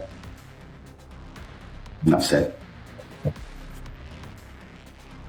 Pretty confident in my assessment that this entire bit James Franco is doing is either a movie promotion or he is openly mocking that recent UAP government non-disclosure website, the AI generated one they dropped a few months ago. It could be a bit of both, but it goes without saying he was told to do this for some reason, and I'm sure that reason is none other than why we're actually sat here talking about it and why a lot of people are talking about it right now outside of this video. It's just a distraction. For the first first time in human history, our children are eating a petroleum compound in their breakfast, and it's confirmed in every single Pop-Tart sold. This Pop-Tart is laced with 5 petroleum dyes. That strawberry filling is less than 2% fruit. It's blended animal bones, colored with crude oil dye, then chemically flavored to pass as fruit. The pastry is dosed with TBHQ, a butane derivative, fused in to stop cheap oil going rancid within days, and finished with carnauba wax, the same compound used to polish car paint. Exposure app flagged a Prop 65 carcinogen and 3 pigments deemed unsafe for children in 27 countries. Comment app to scan safer brands. I don't get it. Pop-Tarts are far more expensive than just cooking kids some scrambled egg and toast. Sometimes we need to stop pushing the blame entirely on big food and look inwards and take some accountability for our own actions too. We're not forced to eat stuff like this, at least not yet anyway. Non-player characters will say, she's just gotten older. It's just surgery. That's not surgery. It's a whole replacement. That's a whole robot. That's a whole other thing. It's not Madonna. So because I see this as an almost 70-year-old woman trying to stay young, that means I'm an NPC? Okay, but I suppose we could actually apply the replacement theory to this one, because as a 70-year-old woman who's had what I can only imagine to be thousands of cosmetic procedures at this point, there really is nothing organic or natural left, right? She's replaced all the organic material in her body with silicone implants, Botox, and plastic. She's more artificial than that now, so maybe we're both right. You guys may have heard of this, but do you remember whenever the United States was doing those like high altitude nuclear tests like Starfish Prime? Well, did you know those were not just high altitude, those were in space. Like they were at the exact same altitude as the International Space Station. And then, you know, the EMP, the electromagnetic pulse that came from the blast was so powerful that it knocked out a bunch of power as far away as Hawaii, 700 miles away. And so it kind of seems like they figured out how to disrupt a country's power grid from space without destroying a country. And then anyways, we later signed that agreement not to do nukes in space anymore in like 1967. And that pretty much stopped any plan of nuking the moon like we used to have back in the day before the moon landing. And this all just sounds completely insane and made up, but this is all factually true. You're welcome. Just because it was in a government document does not by any means make it automatically true. And before anyone jumps in, I'm not saying this one wasn't, because there is no real way to prove it either way. But my statement applies to a much broader topic of discussion than just this one. People need to really use discernment when it comes to what the government decides it's going to release and what it doesn't. If you're in America, this information I'm getting ready to share with you is going to piss you off. So if you have a weak stomach, go ahead and skip this video right now. But we're going to talk about the cyclosporosis, what's been happening in America, that parasite that causes explosive diarrhea. I think I have something that nobody's talking about of how something like this could happen, and it's going to make you very angry. So what's happening, guys, is that cyclosporosis, it comes from human feces, meaning somehow the vegetables came in contact with human feces. How does that happen in a country like America? How does something like that happen? Well, if you guys don't know, there was something going on with fertilizer about, I guess when the war and all that stuff started, there was something going on with fertilizer. So if they were having a shortage on fertilizer, what do third world countries do when they don't have fertilizer? They use human feces as manure. Think I'm lying? I'm going to give you a term to look up right now, and this is why this is happening in America. It's called night soil. Read it. Pause and read it. And if that'll make you mad, that means your country is turning into a third world. I'm out. This is still an ongoing issue in the US. I did sadly look up night soil as directed, and I can verify for you right now that it is indeed a very real thing. Wizard of Oz. Wizard of Oz. Oh! In the sphere. Come on. Okay, hold on. I saw so much in the movie, The Wizard. So we all know the story to where like he's a facade, but he's giving the lion like the courage and the, you know, the brain for the scarecrow and all that, right? For the scarecrow, he says, hey, okay, I need a brain, right? And he's like, well, I'll give you a diploma so you can be smart. And he gives him a diploma and he's all smart again, and right? And it shows that once he gives the diploma, he says, oh, you know, this is your diploma for X, Y, and Z, e pluribus unum. I'm like, hold on. Now, if people don't know what e pluribus unum means, it's on the back of your dollar. E pluribus unum, from one comes many. Sounds like a cult. From one comes many. And they're also teaching you need a diploma to be smart. Exactly. Right. So there's that. Propaganda. I mean, that's early Hollywood propaganda. Yeah. I find it interesting that, yes, he said that. And I'm like, wait, e pluribus unum. Okay. Then he gives him a diploma. And like how you said, to be smart, you have to graduate and all this other stuff. So speaking of ancient Latin, doctor, does anybody know what that really means? Because when you get a degree, like a doctor or whatever, so doctor in Latin, docere, is actually the root word for docile, for document, indoctrinate. They're all related. So to become a doctor, get a degree, you're indoctrinated now. And you're docile. The movie's based on the Federal Reserve. Oh. You guys know the real kind of undertone of Wizard of Oz, right? It's based on the Federal Reserve. Yes. Dorothy. Dorothy! She goes on the yellow brick road, right? Gold. Oz. What is Oz and gold? O-Z. Ounce. She's going to see the Wizard of Oz. Now, think about the characters. Cowardly Lion, okay? Okay. You have the Tin Man. Then you have Scarecrow. Now, when the Federal Reserve was established, private entity, it's a bank owned by other banks. Now, when they created this new system, they had to monetize us. When they give your name to you, they give you your name in all caps, which means you're an entity, which is a straw man. Okay. What is Scarecrow? Straw man. A straw man. With a straw plan. Think about Tin Man. T-I-N. Tax identification number. There you go. Oh. There you go. Shit. In which your social security number has 9 numbers. What else has 9 numbers? Bank account. Your bank account. A QSIP number, which how you identify a stock number, also has 9 numbers. And the Red Shoe Club too. Dorothy, Red Shoes, the Red Shoe Club. Yeah, it gets deep. I think the brain for the Scarecrow scene is actually a lot deeper than that. And you tell me how you feel about this one. But instead of giving a brain, he is gifted a diploma for the very simple reason that giving someone a brain means they have their own thoughts, you know, their own brain, their own thoughts, their own decisions, right? So by giving a diploma instead of a brain means they are perceived smart by being taught inside the system without actually teaching them or giving them the ability to think for themselves or question anything or act independently. That's my theory anyway. Let me know how you feel about that one. This isn't good. I have bad space news today. Last month, I told you that this telescope is going to fall back to Earth by the end of the year unless something stops it. This is the Swift telescope, and it's been in space for 22 years. And even though it still works scanning the sky for gamma ray bursts, which is very important, its orbit is getting lower and lower as solar storms hit. It's also just a great telescope because it sees X-ray and ultraviolet light, which Hubble and JWST don't see. So it is worth a rescue mission. So earlier this month, Catalyst Space launched a spacecraft that's supposed to chase down Swift in space, grab it, and push it up to a higher orbit so that it can keep working. But it's a risky mission. Swift wasn't designed to be grabbed in the first place. Here's the bad news. The rescue craft has gone into an uncontrollable multi-axis spin.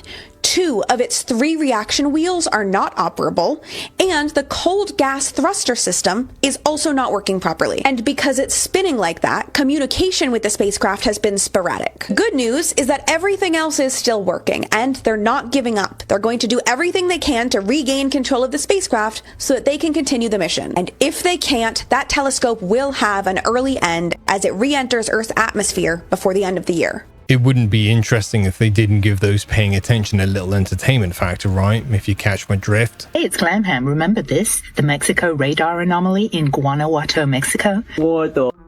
That they say is a radar test. Now, there are things that look like anomalies that I believe are radar tests. This one I recorded this week in Rio de Janeiro. I believe this radar test is called clear mode. But this one I feel is a little different. If you've seen my other videos on the radar anomaly, you'll know I did a deep dive and I found that everything that came up on the internet image-wise related to magnetic flux or fusion, but basically really complicated stuff, not just a radar test. Many people, including myself, did see similarity between this radar anomaly pattern and the Large Hadron Collider at CERN. Well, that's in Switzerland. Well, I did a little search for CERN and Guanajuato. Seems particle physics is kind of a thing in Guanajuato. They have get-togethers, including with CERN. And they've had them for years now. Since magnetic flux came up, I did briefly wonder, could it be a UFO? Well, this lady found some very interesting research herself. All the volcanoes located in that part of Mexico, they're all connected underground. The bottom portion of this page is a paper written by a Harvard scientist, and he is putting forward the theory that UFOs or UAPs enter and exit through underground access points like volcanoes. He even mentions a volcano in central Mexico that has a high number of UFO sightings each year. Well, I tell you what, let me show you a closer look of the footage I got of the radar anomaly. I asked some people and they said if it was a test, it would last just a few minutes. This went on for a couple of days. And just like the blob, it did show up on multiple weather sites. Does kind of look like it maybe takes off. I mean, I'm just saying, entertainment purposes only. Just kind of does look like it takes off. Well, I'm sure it's just a glitch. See you in the comments. Take care. It's always a glitch, never anything anyone official wants to investigate or talk about, right? So you think that NASA's fake? Does that mean all the other space agencies are faking it too? Oh, you mean like China? India just landed on the moon. Oh yeah, in a cartoon. जी हाँ, आप अपने screen पे देख सकते हैं कि हम lander mart. SpaceX has been to outer space too. They're private industry, not government. SpaceX? You mean fake X? Well, when NASA goes back to the moon, you won't be able to deny it anymore. Hope they pick up their guy. What guy? The guy who stayed behind to film them leaving the last time? 3, 2, 1, ignition. Right away, Houston. Vector good. X5. Pitch over. Roger, you have good thrust.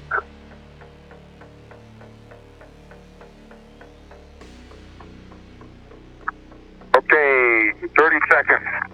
308, your number. Need I say more on this one? Though I probably should. I'll go with all of what was just said is satire, of course, and purely for entertainment. That'll do. They're ugly. I mean, they think we're ugly, too. They're anywhere from 7 to 22 feet tall. They can weigh up to 1,800 pounds. They're reptilian. The ones that have stubby tails, if you see one that has no tail, he's of the warrior class or the worker class.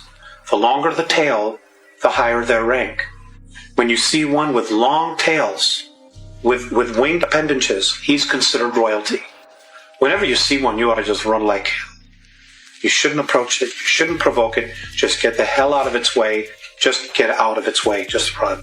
There is a way to kill them. If you can't cut off their head, they have two hearts. There's one here, underneath this armpit, and one here. Or if you can't get to that area and you need to slow it down, you need to hit it right above its groin area. It has a very large liver. You need to wound it there. And who has ever verified this? If something doesn't bring the receipts, it gets the NEXOR treatment immediately. And things like this, even more so. North Korea has tested a mix of tactical ballistic missiles, artillery rockets, and nuclear-capable cruise missiles guided by artificial intelligence. Wait, AI? How did North Korea get hands on AI? I mean, this is the reason why AI has to be regulated so that things like these doesn't happen. Pyongyang also said that it tested a new cluster warhead on a ballistic missile and an electromagnetic weapon. Oh, wow. They've got all different types of weapons. All of these developments comes at a cost. Like 26 million starving North Korean people. North Korean regime has been always saying, even when I was there, we need to invest resources into developing weapons so that when America invades North Korea, we have something to defend ourselves with. Because of that, we need to turn candy into a bullet. Instead of making one candy, we gotta make a bullet. North Korea acquired and developed its artificial intelligence capabilities by leveraging open source global research, exploiting older commercial hardware, and using cyber espionage to bypass international sanctions. That is the long version. The short story is simply because they're supposed to. Lil Wayne fans are freaking out right now all over the internet, saying that this person performing in his place is actually an imposter. And they really might be onto something here. He does move like Lil Wayne, kind of. But look at that face right there. That looks like someone at least 2 decades younger. And that's not even the craziest part. Right here you have a more clear image. Lil Wayne has tattoos everywhere.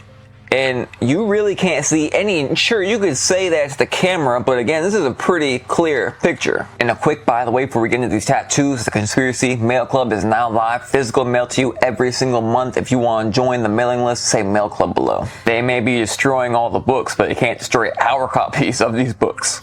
As you can see right here, all of his tattoos is clear as day. And now look, I'm sure Lil Wayne is going to see this video. So when you do, just let us know below. Is this really you? To me, the tattoos are the least of my concern. It's that face. Let us know, Lil Wayne. Thanks in advance. I just want to point out something that really seems to be omitted from all these videos taken at concerts, filmed from a distance in low light with a lot of interference going on. If you've ever tried to film anything in those conditions on a phone, this will land straight away.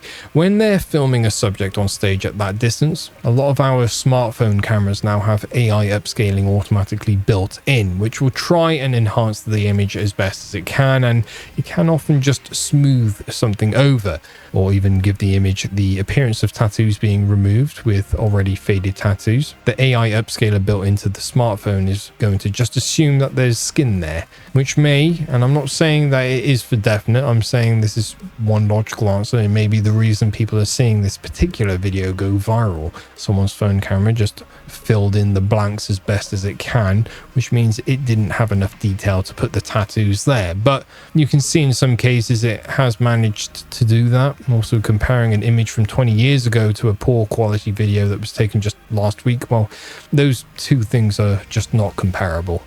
I hear that chime. That's the chip waking up. Oh, here it goes, connecting. Just like that, Lee Martin's wife Lisa activates the chip embedded in his brain. And now I'm controlling the cursor. That cursor that's moving, Yeah. that's just being controlled with your brain. Yep. Pretty wild, huh? I know it seems like science fiction, but here I am. And it works. Martin is just the third patient and the only one with ALS to receive a Neuralink brain implant in Canada, part of a clinical trial. The chip won't stop the disease, but it has infused his brutal reality with hope and purpose. Getting a terminal diagnosis, you don't really have a lot to look forward to. And this is gonna maybe improve my time that I've left, and it will allow me to be kind of a trailblazer for anyone else going through this. Lee Martin is a Vancouver police sergeant, a popular one. Bike patrol, cops for cancer. Before the VPD, he was a sheriff and in the reserves. He's 48, married with 2 kids. The symptoms began 3 years ago and keep getting worse. My hands, like especially my left hand, my right hand is okay, but my motor skills are almost completely gone. Amyotrophic lateral sclerosis, or ALS, kills nerve cells in the brain and spinal cord. There is no cure. You got your diagnosis a year and a half after symptoms. Yeah. What was that like? Well, honestly, I'd been getting worse for so long. that it was almost like, sorry. Eventually, he won't be able to speak, eat, or breathe. Just gotta catch my breath. Yeah, of course. But this is a man, a family, determined to find silver linings, even laughter. I knew I was gonna cry. Like, I bet I'm gonna fucking cry. I'm gonna be on national news crying. It was Lisa who heard about Neuralink through an ad on Facebook. Let's sign him up. No doubts. I signed him up, yeah. Yeah. Why? Because that was our sort of last option.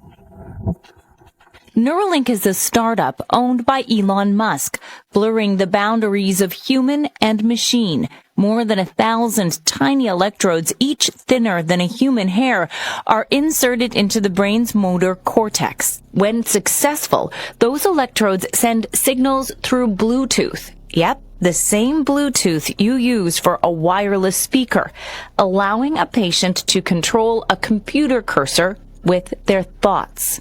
We're starting off with reducing human suffering. The goal, to help people communicate. I'm talking to you with my mind. And even have the brain control robotic limbs, like this. Clinical trials for patients with ALS and spinal injuries are happening now, including at UHN's Toronto Western Hospital with neurosurgeon Dr. Andreas Lozano. We're dealing with the first few patients in the world that have had this technique and that had the benefit of this technology. The idea is to do this groundwork to see whether this is indeed safe and effective. Last summer, the hospital says it successfully implanted the chip into 2 Canadian patients with spinal injuries. Martin qualified over Zoom to receive a Neuralink implant, just the 26th person in the world to have the procedure. Dr. Lozano will make the incision, but then it's up to this 2-meter-tall robot to actually implant the device. And the robot is crucial because it's much more accurate and precise than a human neurosurgeon could do. And so we rely very much on the robot to help us with this task of implanting 1,000 electrodes in the human brain. Did you ever think, no, that's just too weird. I don't want robots to be fooling around in my skull? Not for a second, no. I've always been in the business of helping people. I think this is just one more way I can help. One of their biggest hopes for the implant is that Lee will be able to communicate once his voice is gone. That's important to his 11-year-old daughter, Karis. It's exciting, and it's like, I'm happy, like, that he gets to talk to me more longer, like with that. Lisa says that could make medical decisions, including considerations of a medically assisted death, less tough. So it'll take the guesswork out of things. Mm-hmm. We can get his true feelings on what he wants to do. Surgery day starts early. The journey from Vancouver to Toronto was long, navigating cabs and transit tough, and doctors say there's a new plan. They didn't tell us until like just before he went in that he's going to be the first person in the world to have the new procedure done, and that's where it got a little scary. In the hospital, the Martins learn Lee's surgery will be different than the other 25 patients with Neuralink implants. In those surgeries, human surgeons peeled back the patient's dura. That's a protective layer around the brain before the robot inserted the electrodes. The plan for Lee's surgery is to keep the dura intact. The robot will work through the protective tissue for the very first time. That represents a tremendous advance in technology. We think that this is the first step towards scaling the operation to make the operation simpler, less invasive, safer, which means that we might be able to offer this operation to hundreds and thousands of people that might benefit. Lisa is nervous, but not Lee. Honestly, I'm like, let's get her done. Surgery took 6 hours. Everything went as planned. Martin woke up in ICU with 27 staples in his scalp and a headache. engineers from Neuralink came in to try the device. So right away, like I think it was an hour after surgery, I was controlling the cursor, and they told me I was the first out of all the participants to do that so soon. At any point during the procedure, were you scared? No. Honestly, I without hesitation, no. ALS is already a kick in the teeth. How can your, life get much worse at this point? Honestly, it was like, this is so cool. Still healing, Martin enjoyed Toronto, a Jays game, the Hockey Hall of Fame. On a whim, he got this tattoo, Patient 26. The clinical trial has critics. Doctors have objected to a Canadian hospital partnering with a company owned by Elon Musk, given his role in cutting American funding to global health care. And Neuralink has been criticized for not being open. Critics say publicly available information reads more like marketing material than detailed scientific analysis.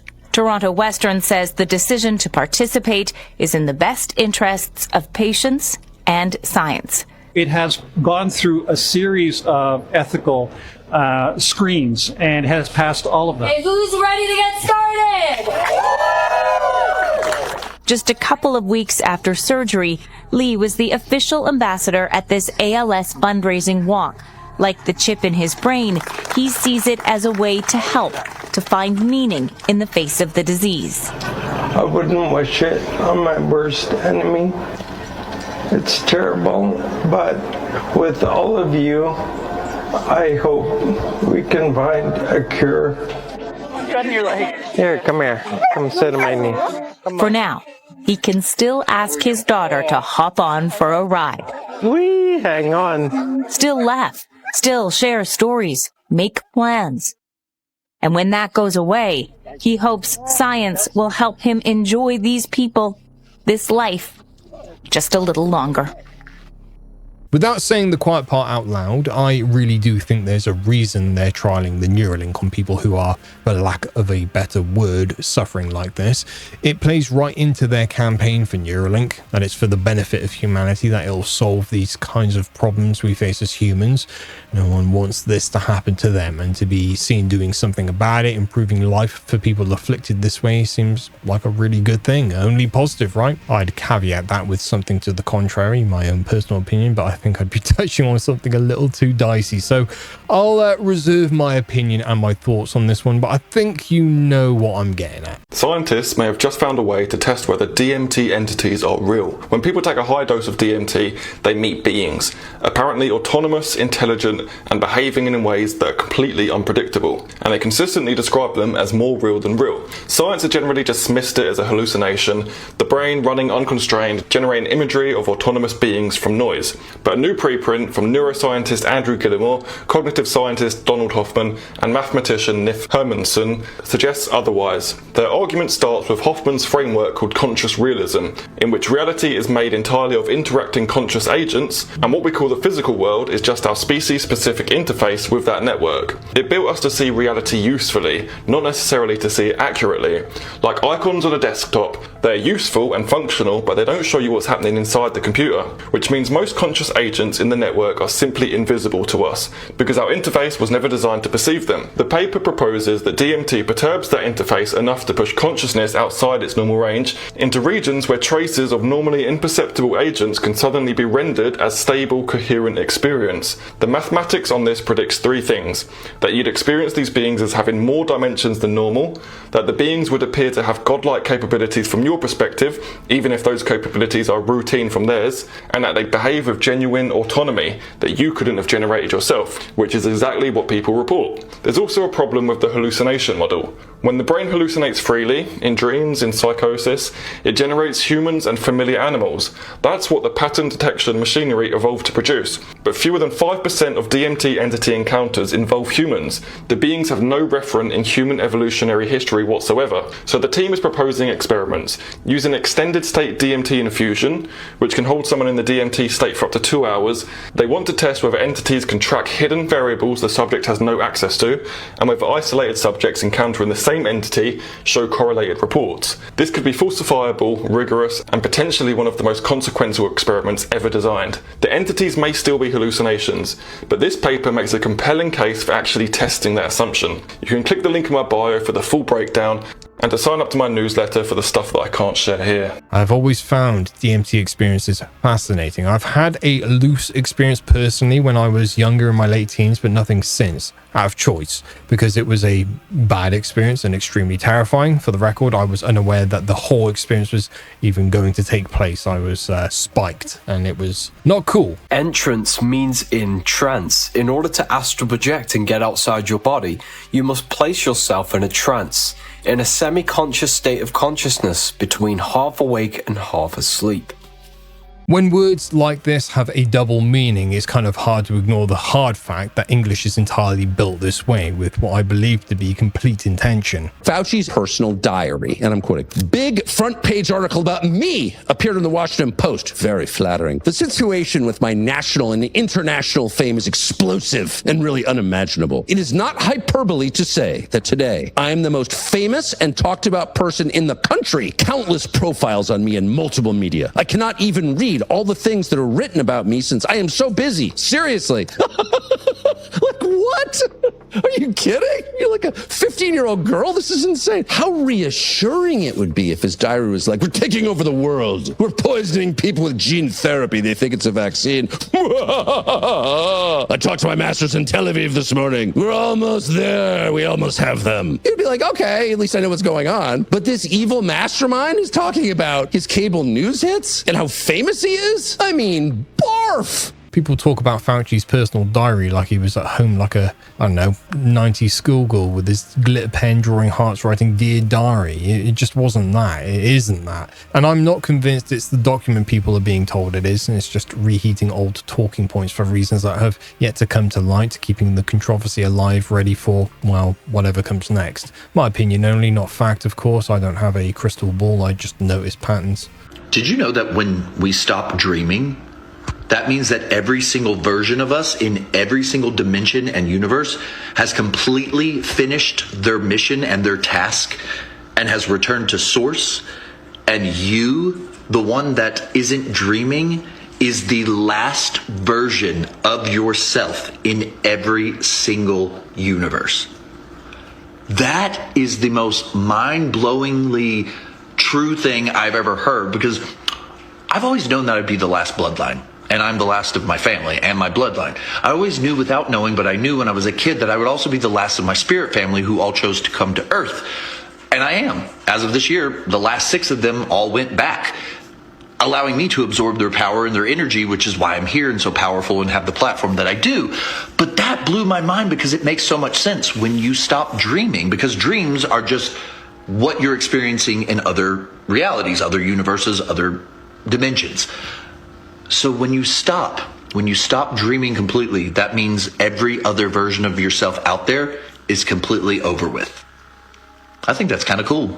To anyone who leans into the multiverse theory, here's a question for you. Why would the universe need to create multiple versions of itself to ultimately learn every lesson it could? If we believe, as spiritualists do, that the universe exists to learn about itself, as most of the popular mainstream theories suggest, then why would it need to create multiples of itself at all? If anything and everything is already possible within one universe. I'm just asking. The magic words. Miska, Muska, Mickey Mouse. Say it with me. Domain expansion. Infinite void.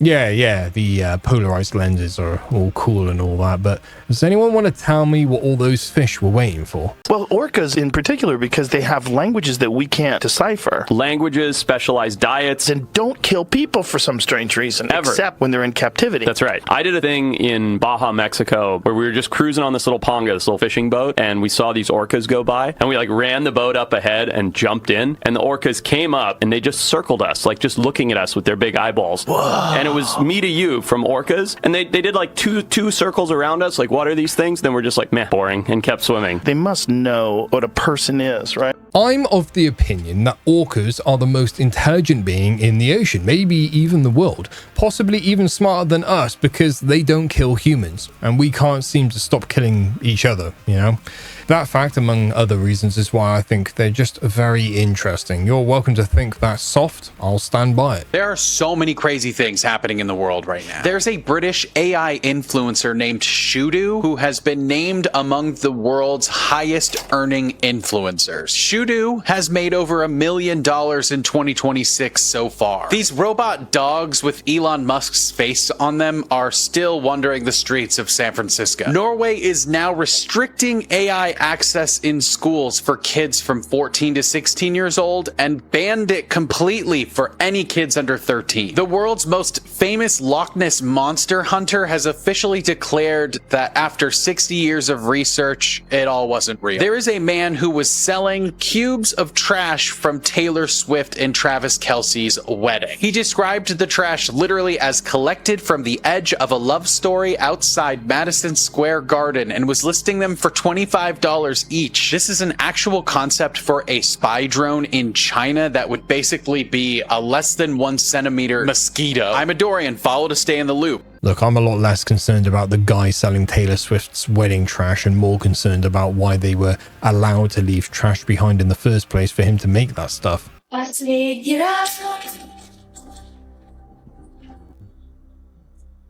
Another day, another question that might seem easy to answer, but there is actually nuance to it. This TikTok video that I got tagged in says, rare aesthetic, you wonder how people predict the weather, and we get multiple images of news forecasts as well as actual weather events taking place. First off, weather forecasts are obviously not a guarantee. That being said, 1 to 3 days out, you're able to predict with 94 to 97% certainty what your weather is going to look like. That success rate, though, goes down the further out you go. Now, when it comes to actually predicting the weather, we have a lot of instrumentation at our disposal. We have things like satellites, Doppler radars, weather balloons. All of this data is then collected and put into a predictive system, where that system will spit out an answer telling us what's likely going to occur over the next few days based off of what we've seen historically with those same or similar data points. All that tech and they still can't get the big stuff right. I won't even mention the fact that Google's early warning systems alerted people in the Philippines to a massive earthquake mere seconds before it hit, in some cases.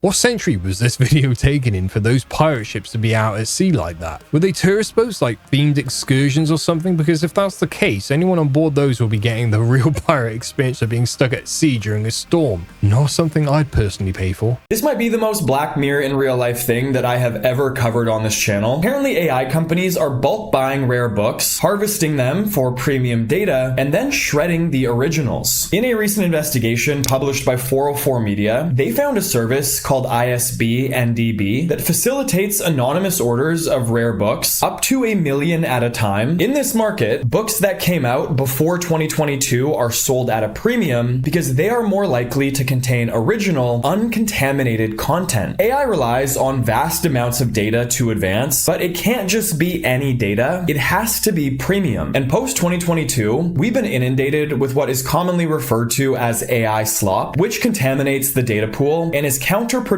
for AI to train on. So they are buying up these antique books, feeding them to their AI models, and then shredding them up. So that's the official reason given behind this AI book shredding thing. How do you feel about that one, I wonder? If you've gone out shopping recently, you might have noticed that everything's closing down. All the stores are for lease. Everything is closing. The company that owns Quicksilver, Billabong and Volcom is permanently closing all of its stores. One of Australia's oldest shoe retailers, Betts, is shutting the doors at more than half its stores nationwide. Breaking news, H&M here in Pasadena, California is permanently closing on June 13th. One of America's largest discount retail chains is planning planning to shut down about 1,000 of its stores nationwide. Well, Rite Aid has officially closed all of its stores tonight after more than 60 years in business. The American fast fashion giant announcing it's filing for bankruptcy. It's happening everywhere. 15,000 storefronts closed in the US in 2025 alone. That's a record. And it's projected to be more in 2026 with 2,000 closures in the first couple of weeks. The first couple of weeks of 2026. 120 million feet of retail space was vacated in 2025, and this year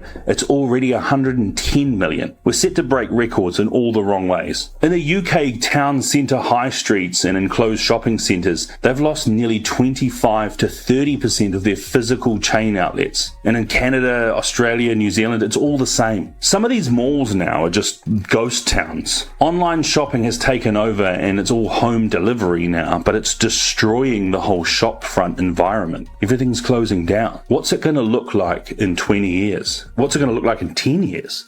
This is the common theme everywhere. Everywhere is going digital, and if they can't or it's not financially feasible, they will close completely in preparation for what's to come, I would say. Bro, stop. What are you doing? What? Just in some plastic. You want some? Haven't you heard? Our plastic contains microfood now. Are they trying to poison us? Here's some data center water. Oh. Crunchy. OpenAI? No, Gemini. My favorite one.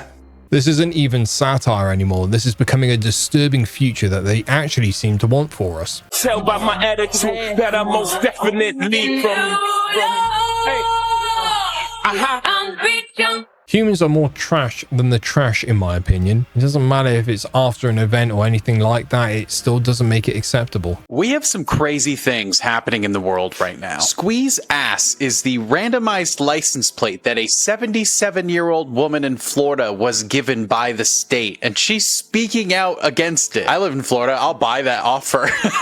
Japan is just deleting skyscrapers floor by floor. A well-known physicist just came out and said that our digital data is going to outweigh all physical matter on Earth. This video is not AI. This is an actual sports car that transformed into a giant robot on stage in Germany. The Ohio police have just officially retired a RoboCop who spent 10 months in law enforcement and gave 0 tickets and made 0 arrests. The city of New York is planning to fine brands up to $5,000 per offense for using AI people in advertising without disclosing it. This is an actual concept for a spy drone in China that would basically be a less than 1 centimeter mosquito. I'm a Dorian, follow to stay in the loop. I'm pretty sure the whole mosquito drone camera thing is beyond a prototype now. In fact, I'm fairly confident that is the case because we're hearing about it in the mainstream media now, meaning the military have already had their fun with it and moved on to something else, something technologically better and probably more terrifying. If that's the first time you've come across that rule of thumb, hold on to it. You still have people that don't believe that the entertainment industry is demonic. You still have people that don't believe that they perform rituals in the entertainment industry to get to the top. Well, if the entertainment industry is squeaky clean, then why would somebody that was in the entertainment industry have to give his life to God all over again? But you don't believe me, right? Look at... Gave your life to God. You went from Santeria to Jesus. Yeah, I did.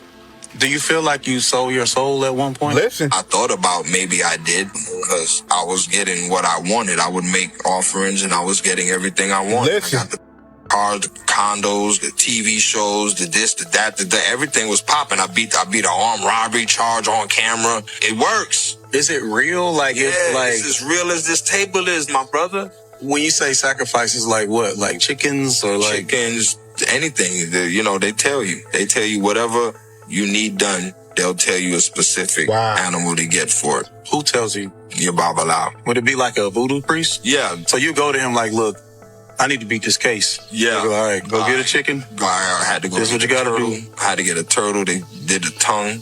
And they wrapped it in some stuff and did some stuff. And it was like, it's done. Is it true that the bigger sacrifices you make, the bigger blessings you'll get? Of course. It's really like that? Of course. So why not? Because I mean, like, look, whack a human. Now, you got to take everything with a grain of salt because we all know that everybody's not a part of those activities. But if you listen to everything that he said without saying names, he was saying names. This man said he had to revert back to Christianity, which means the God that some of them are serving is not the God that most of us are serving. So now ask yourself, is it fame you really want? And how far will you go to get that fame? I'm out.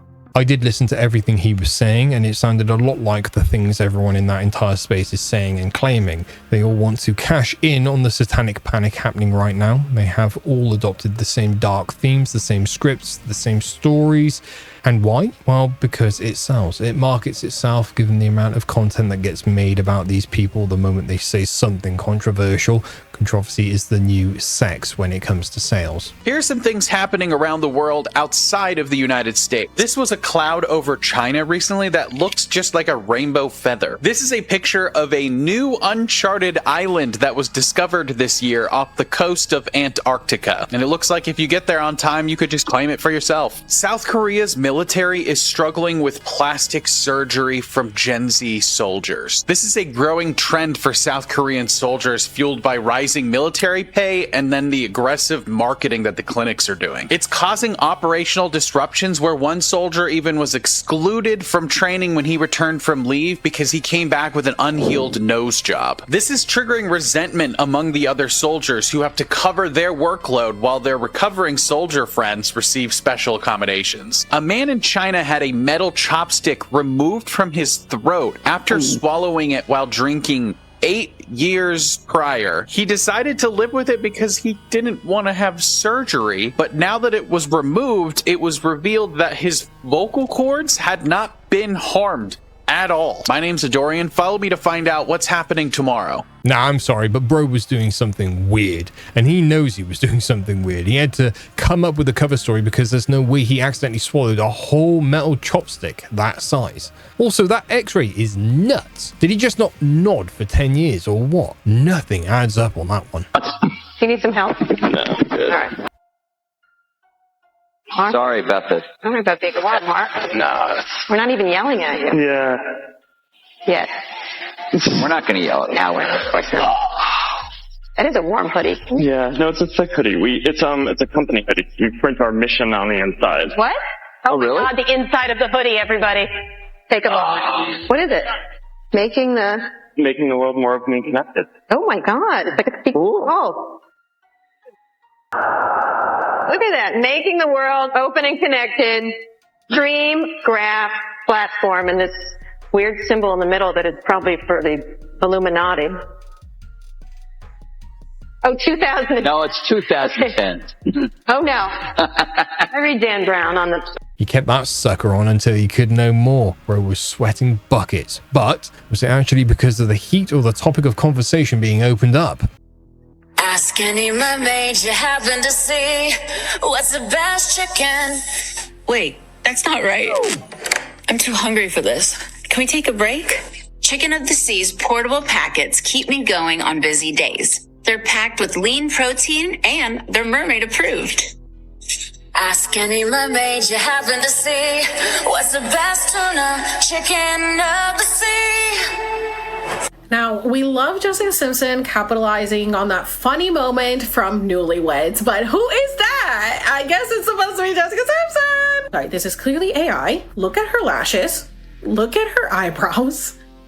Like, oh my God, did she really film this? Did she film this and they just put like a lot of filters over her? Where she literally looks cartoonish. She looks AI. Is this AI or is it real? Because let's compare that to this other clip.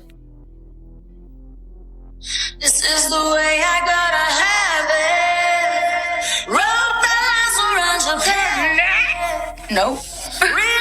Yeah, that's a very different looking Jessica Simpson. This looks more natural, more real, like a real person, more than this. But still, this person and this person, oh, and especially this person, does not look like the same Jessica Simpson that we grew up with. But I'm crazy for pointing it out. Here's Jessica Simpson, you know, probably early 2000s, where she was like at the height of everything, right? Here's Jessica Simpson when she was in rehab. And you guys know what I think rehab is where they get doubled. Like, look, like, huh? Yeah, there she is. There's the before and after. This woman constantly changed. Oh, she was an alcoholic. I know. I read her book. Okay. I know what she's been through. I really don't need you guys coming in here and telling me all the things she's been through. I know, babe. But you can't tell me that's the same person. It's just like she's constantly changing, constantly shifting into different versions of herself. Okay. So though maybe this was really filmed and it was just highly, highly edited, it is giving AI vibes. Those lashes are definitely not real. And she definitely looks like she's in her 20s after everything she's been through. I think she's just as shocked as we are about all this, right? But right here, we've got the one shot that I guess they didn't really heavy filter because here we go. We've got some wrinkles on her face, people. She does look real. I just want everybody to know that it is okay to not be so freaking smooth, especially when you're in your 40s. You don't have to lie to us and put so many filters over everything that you look like a cartoon. But you know, at the end of the day, there's been so many different versions of Jessica. It's like, who even really knows? Which one is real? Which one is not? Where is the original? Who knows? Anyone else immediately think of the elite mermaid eating conspiracies that come around a few times a year when they hear chicken of the sea? I know I'm completely missing the point of this video being about, you know, some heavily edited airbrushed woman in Hollywood, but I'm talking about it being really weird they would use a mermaid and call it chicken of the sea. Almost hard not to see the messaging here. I hope you are picking up what I'm putting out there. Side note, this creator is way too invested in these people. Her energy alone talking about this tells me she has a borderline unhealthy investment in this whole sideshow. Using a microscope before and after 5-second rule. Before looks good. After 5-second rule. Ain't no way. Tag someone who uses this rule. Got mine in 5. Whoever invented the 5-second rule was just trying to cover themselves, and people who are happy to eat off the floor carried it on, and so on and so forth. If I drop anything, even in my own home, I ain't eating it. It's going in the trash, period. You can just pour in 8.3 billion tons of powder, then add 1.1 quadrillion gallons of boiling water, and use the Burj Khalifa to stir the mixture. When it cools, the Grand Canyon will be completely filled with jello. But this will cause one problem. The villagers that live at the bottom of the Grand Canyon will have to eat their way out, and it would take a villager 18 years of non-stop eating to reach the surface, which would mean free food for 18 years. But unfortunately, we won't be able to wait that long to place a reinforced layer of concrete on top of the jello, since jello on its own won't hold up the new data center.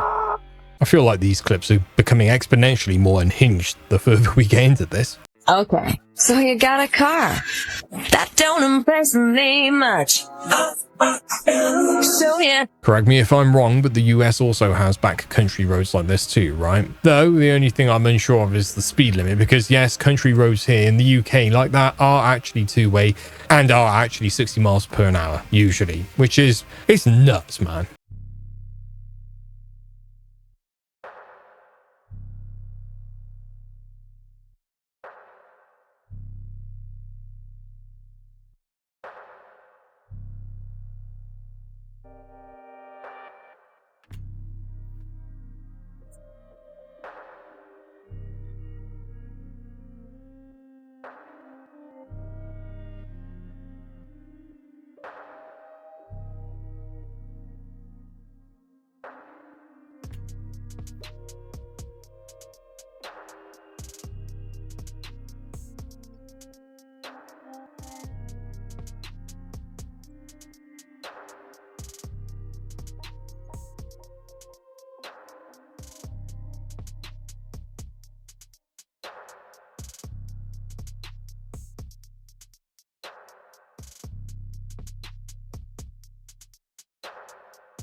Vibration creates shape by forcing particles to settle along stillness zones where sound waves actually cancel them out. That's pretty much the science behind this in one sentence. Biggest presidential scandals. Okay, picture this. Government employees, including the president's right-hand man, partnering with industry figures they were supposed to be regulating in order to plunder public funds. But no, we're not talking about 2026 this time. We're talking about 1876, when the whiskey ring scandal roiled the Grant administration. Basically, Republican tax officials were caught running a scheme where they helped liquor companies pay only half the taxes they owed, then split the rest between the company and the tax agent. And investigators caught Grant's personal secretary, Orville Babcock, up in it to his neck. President Grant's testimony as a character witness, however, did get Babcock acquitted until he was again embroiled in a scheme trying to frame a political enemy for burglary. And incredibly, these weren't the only instances of corruption. Babcock had been involved in the Black Friday gold scandal, a ring at the New York Customs House, and accepting land in Santo Domingo while negotiating a treaty. But each time, Grant insisted his friend did nothing wrong, which helped undercut his own presidency by making him complicit in denying Babcock's clear misdeeds. And if you'd like to see how Grant's infamously corrupt administration stacks up to present-day wrongdoings, check out our full series at the link right down here. I know it looks like the description, but I promise you can click it, and then you'll be up to date on more. And I believe all these scandals are planned, directed, and executed as part of a very intentional plan with very specific reasons behind them. Call me tinfoil Nexor if you must, but I have explained this before many times. There are no mistakes. Even the perceived mistakes are not mistakes.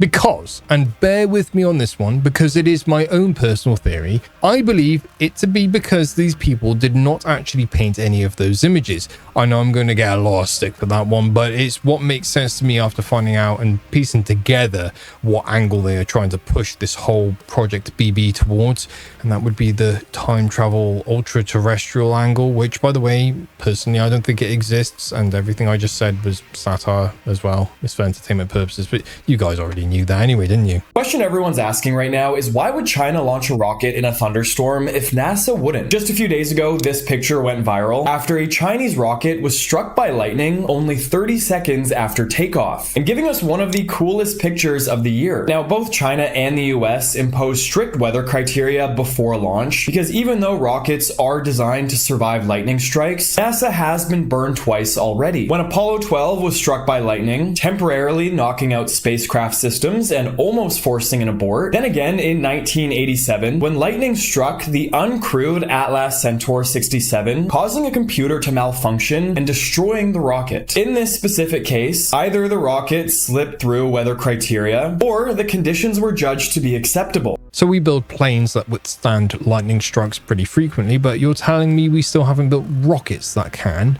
Now that is interesting. According to my sources, this vampire mummy was found underneath the Vatican Museum in Rome, Italy. And you can tell that it's male because its private parts have been mummified as well for all to see. But look, this is in fact a vampire who at heart. Now, one thing you guys have to remember is that the Vatican Archives is part of the Catholic Church, which has been around for at least 2,000 years.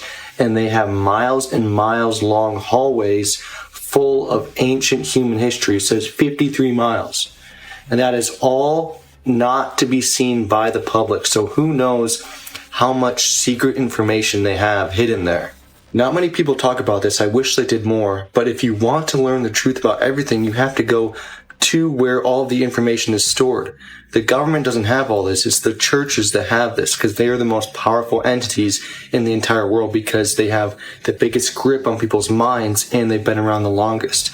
To the point where they were given so much money and wealth that they then created the dollar, they created all the monetary systems. And I know what you might be wondering, where did this mummy vampire come from in the first place? Well, it is my expert opinion that these blood-sucking vampires are not from our realm. I think they come from a world beyond. It doesn't necessarily have to be based on this map, which probably is not accurate, but it probably comes from one of the other 12 worlds like there is in Norse mythology, with Earth being in the center of everything. So I think that these vampires, these bloodsuckers, the A-chrome drinkers, which I can't say the full word for, but I think you guys know what I'm talking about, I think they all invaded into our area and started to try and control everybody. And that's why, of course, out of every place in the entire world, the Vatican has a mummified vampire there. Of course they do, because they are the vampires who drink people's blood, and they have throughout the centuries, throughout all of human history, and they took us over, and now they have all the information on what actually happened. Guys, remember, the winners write the history books. They tell you what they want you to think. Bro needs to have a word with his sources because they are lying to him. And do you understand how hard this would be? To crush up this much stone and place it here, up on a 7,000 foot high mountain, 2,000 years ago. Just order it, and it's there forever. And the timeline that we are told about, this is ridiculous. So we started over there, and then over here, we have more stone structures. So let's just go around more and spin it back. And you're going to see that the earthquake also attacked this statue's head as well. Goodness, can you believe this earthquake? Honestly, how did we believe this nonsense for so long? Earthquakes that just attack heads of stone structures on a 7,000 foot hill. I can't believe this. Who else sees a massive destruction site? I do wonder, why did they leave any of them? Why didn't they just destroy them all? And look at the location of these things. Just coming way up here to carve statues and lay a big mound of crushed up stone. All for a tomb, and no tomb is even there. This is not the true story in my opinion. It's completely made up. And on Google Earth, you can even see people going up to the top. So I'm not sure if you can still do that today, but I would love for somebody to scan with ground penetrating radar and see if something is under all of these broken pieces of stone. Oh, what is this? In September of 2012, a group of archaeologists using ground penetrating radar and related techniques discovered a pyramidal shaped chamber about 6 meters long and 2.5 meters wide and 3 meters high and about 15 meters or 50 feet beneath the apex of the Nemra Temulus. They are letting us know that there are things under this stone. It was not just an order to get a bunch of crushed up stone for no reason. This was deliberate. There is something underneath, and we are correct. They speculate it could be a sarcophagus, along with other objects, possibly statues, where There's a channel on YouTube called My Lunch Break, and each day he puts about a 10, 11 minute podcast out there where he finds one building and he literally takes the whole narrative apart, and that's what he does. The timelines don't add up. The methodology doesn't add up. Even the purpose these things were constructed for does not add up. Usually, if a story stinks, it's because it's bull poop.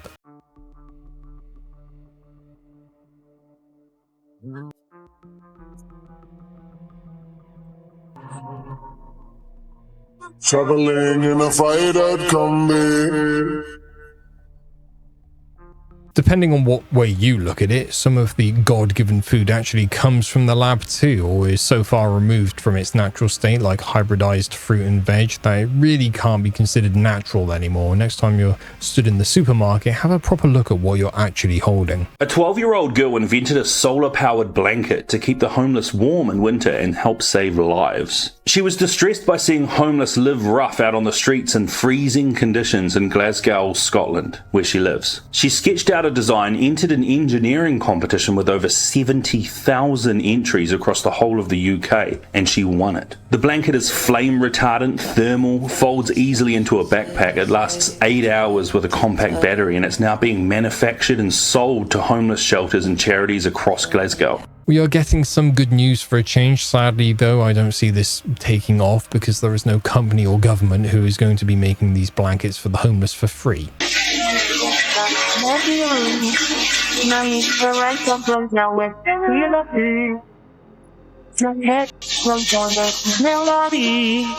What in the Belschnickel is going on there? Ancient tradition, I know, but a little early, don't you think? Maybe people are just done with the heat and the droughts now and want to manifest some winter Christmas feels. I can get behind that one. And if you're somewhere that's been sat under this heat as long as we have, you'll know exactly why I feel the heat and I don't like it. Today at the deli, we're watching Guy Fieri not swallow food that he bites. He's gonna chew? Oh yeah. Cut. Wow. Did he even bite it? See? Didn't swallow. He's going in. The huge bite.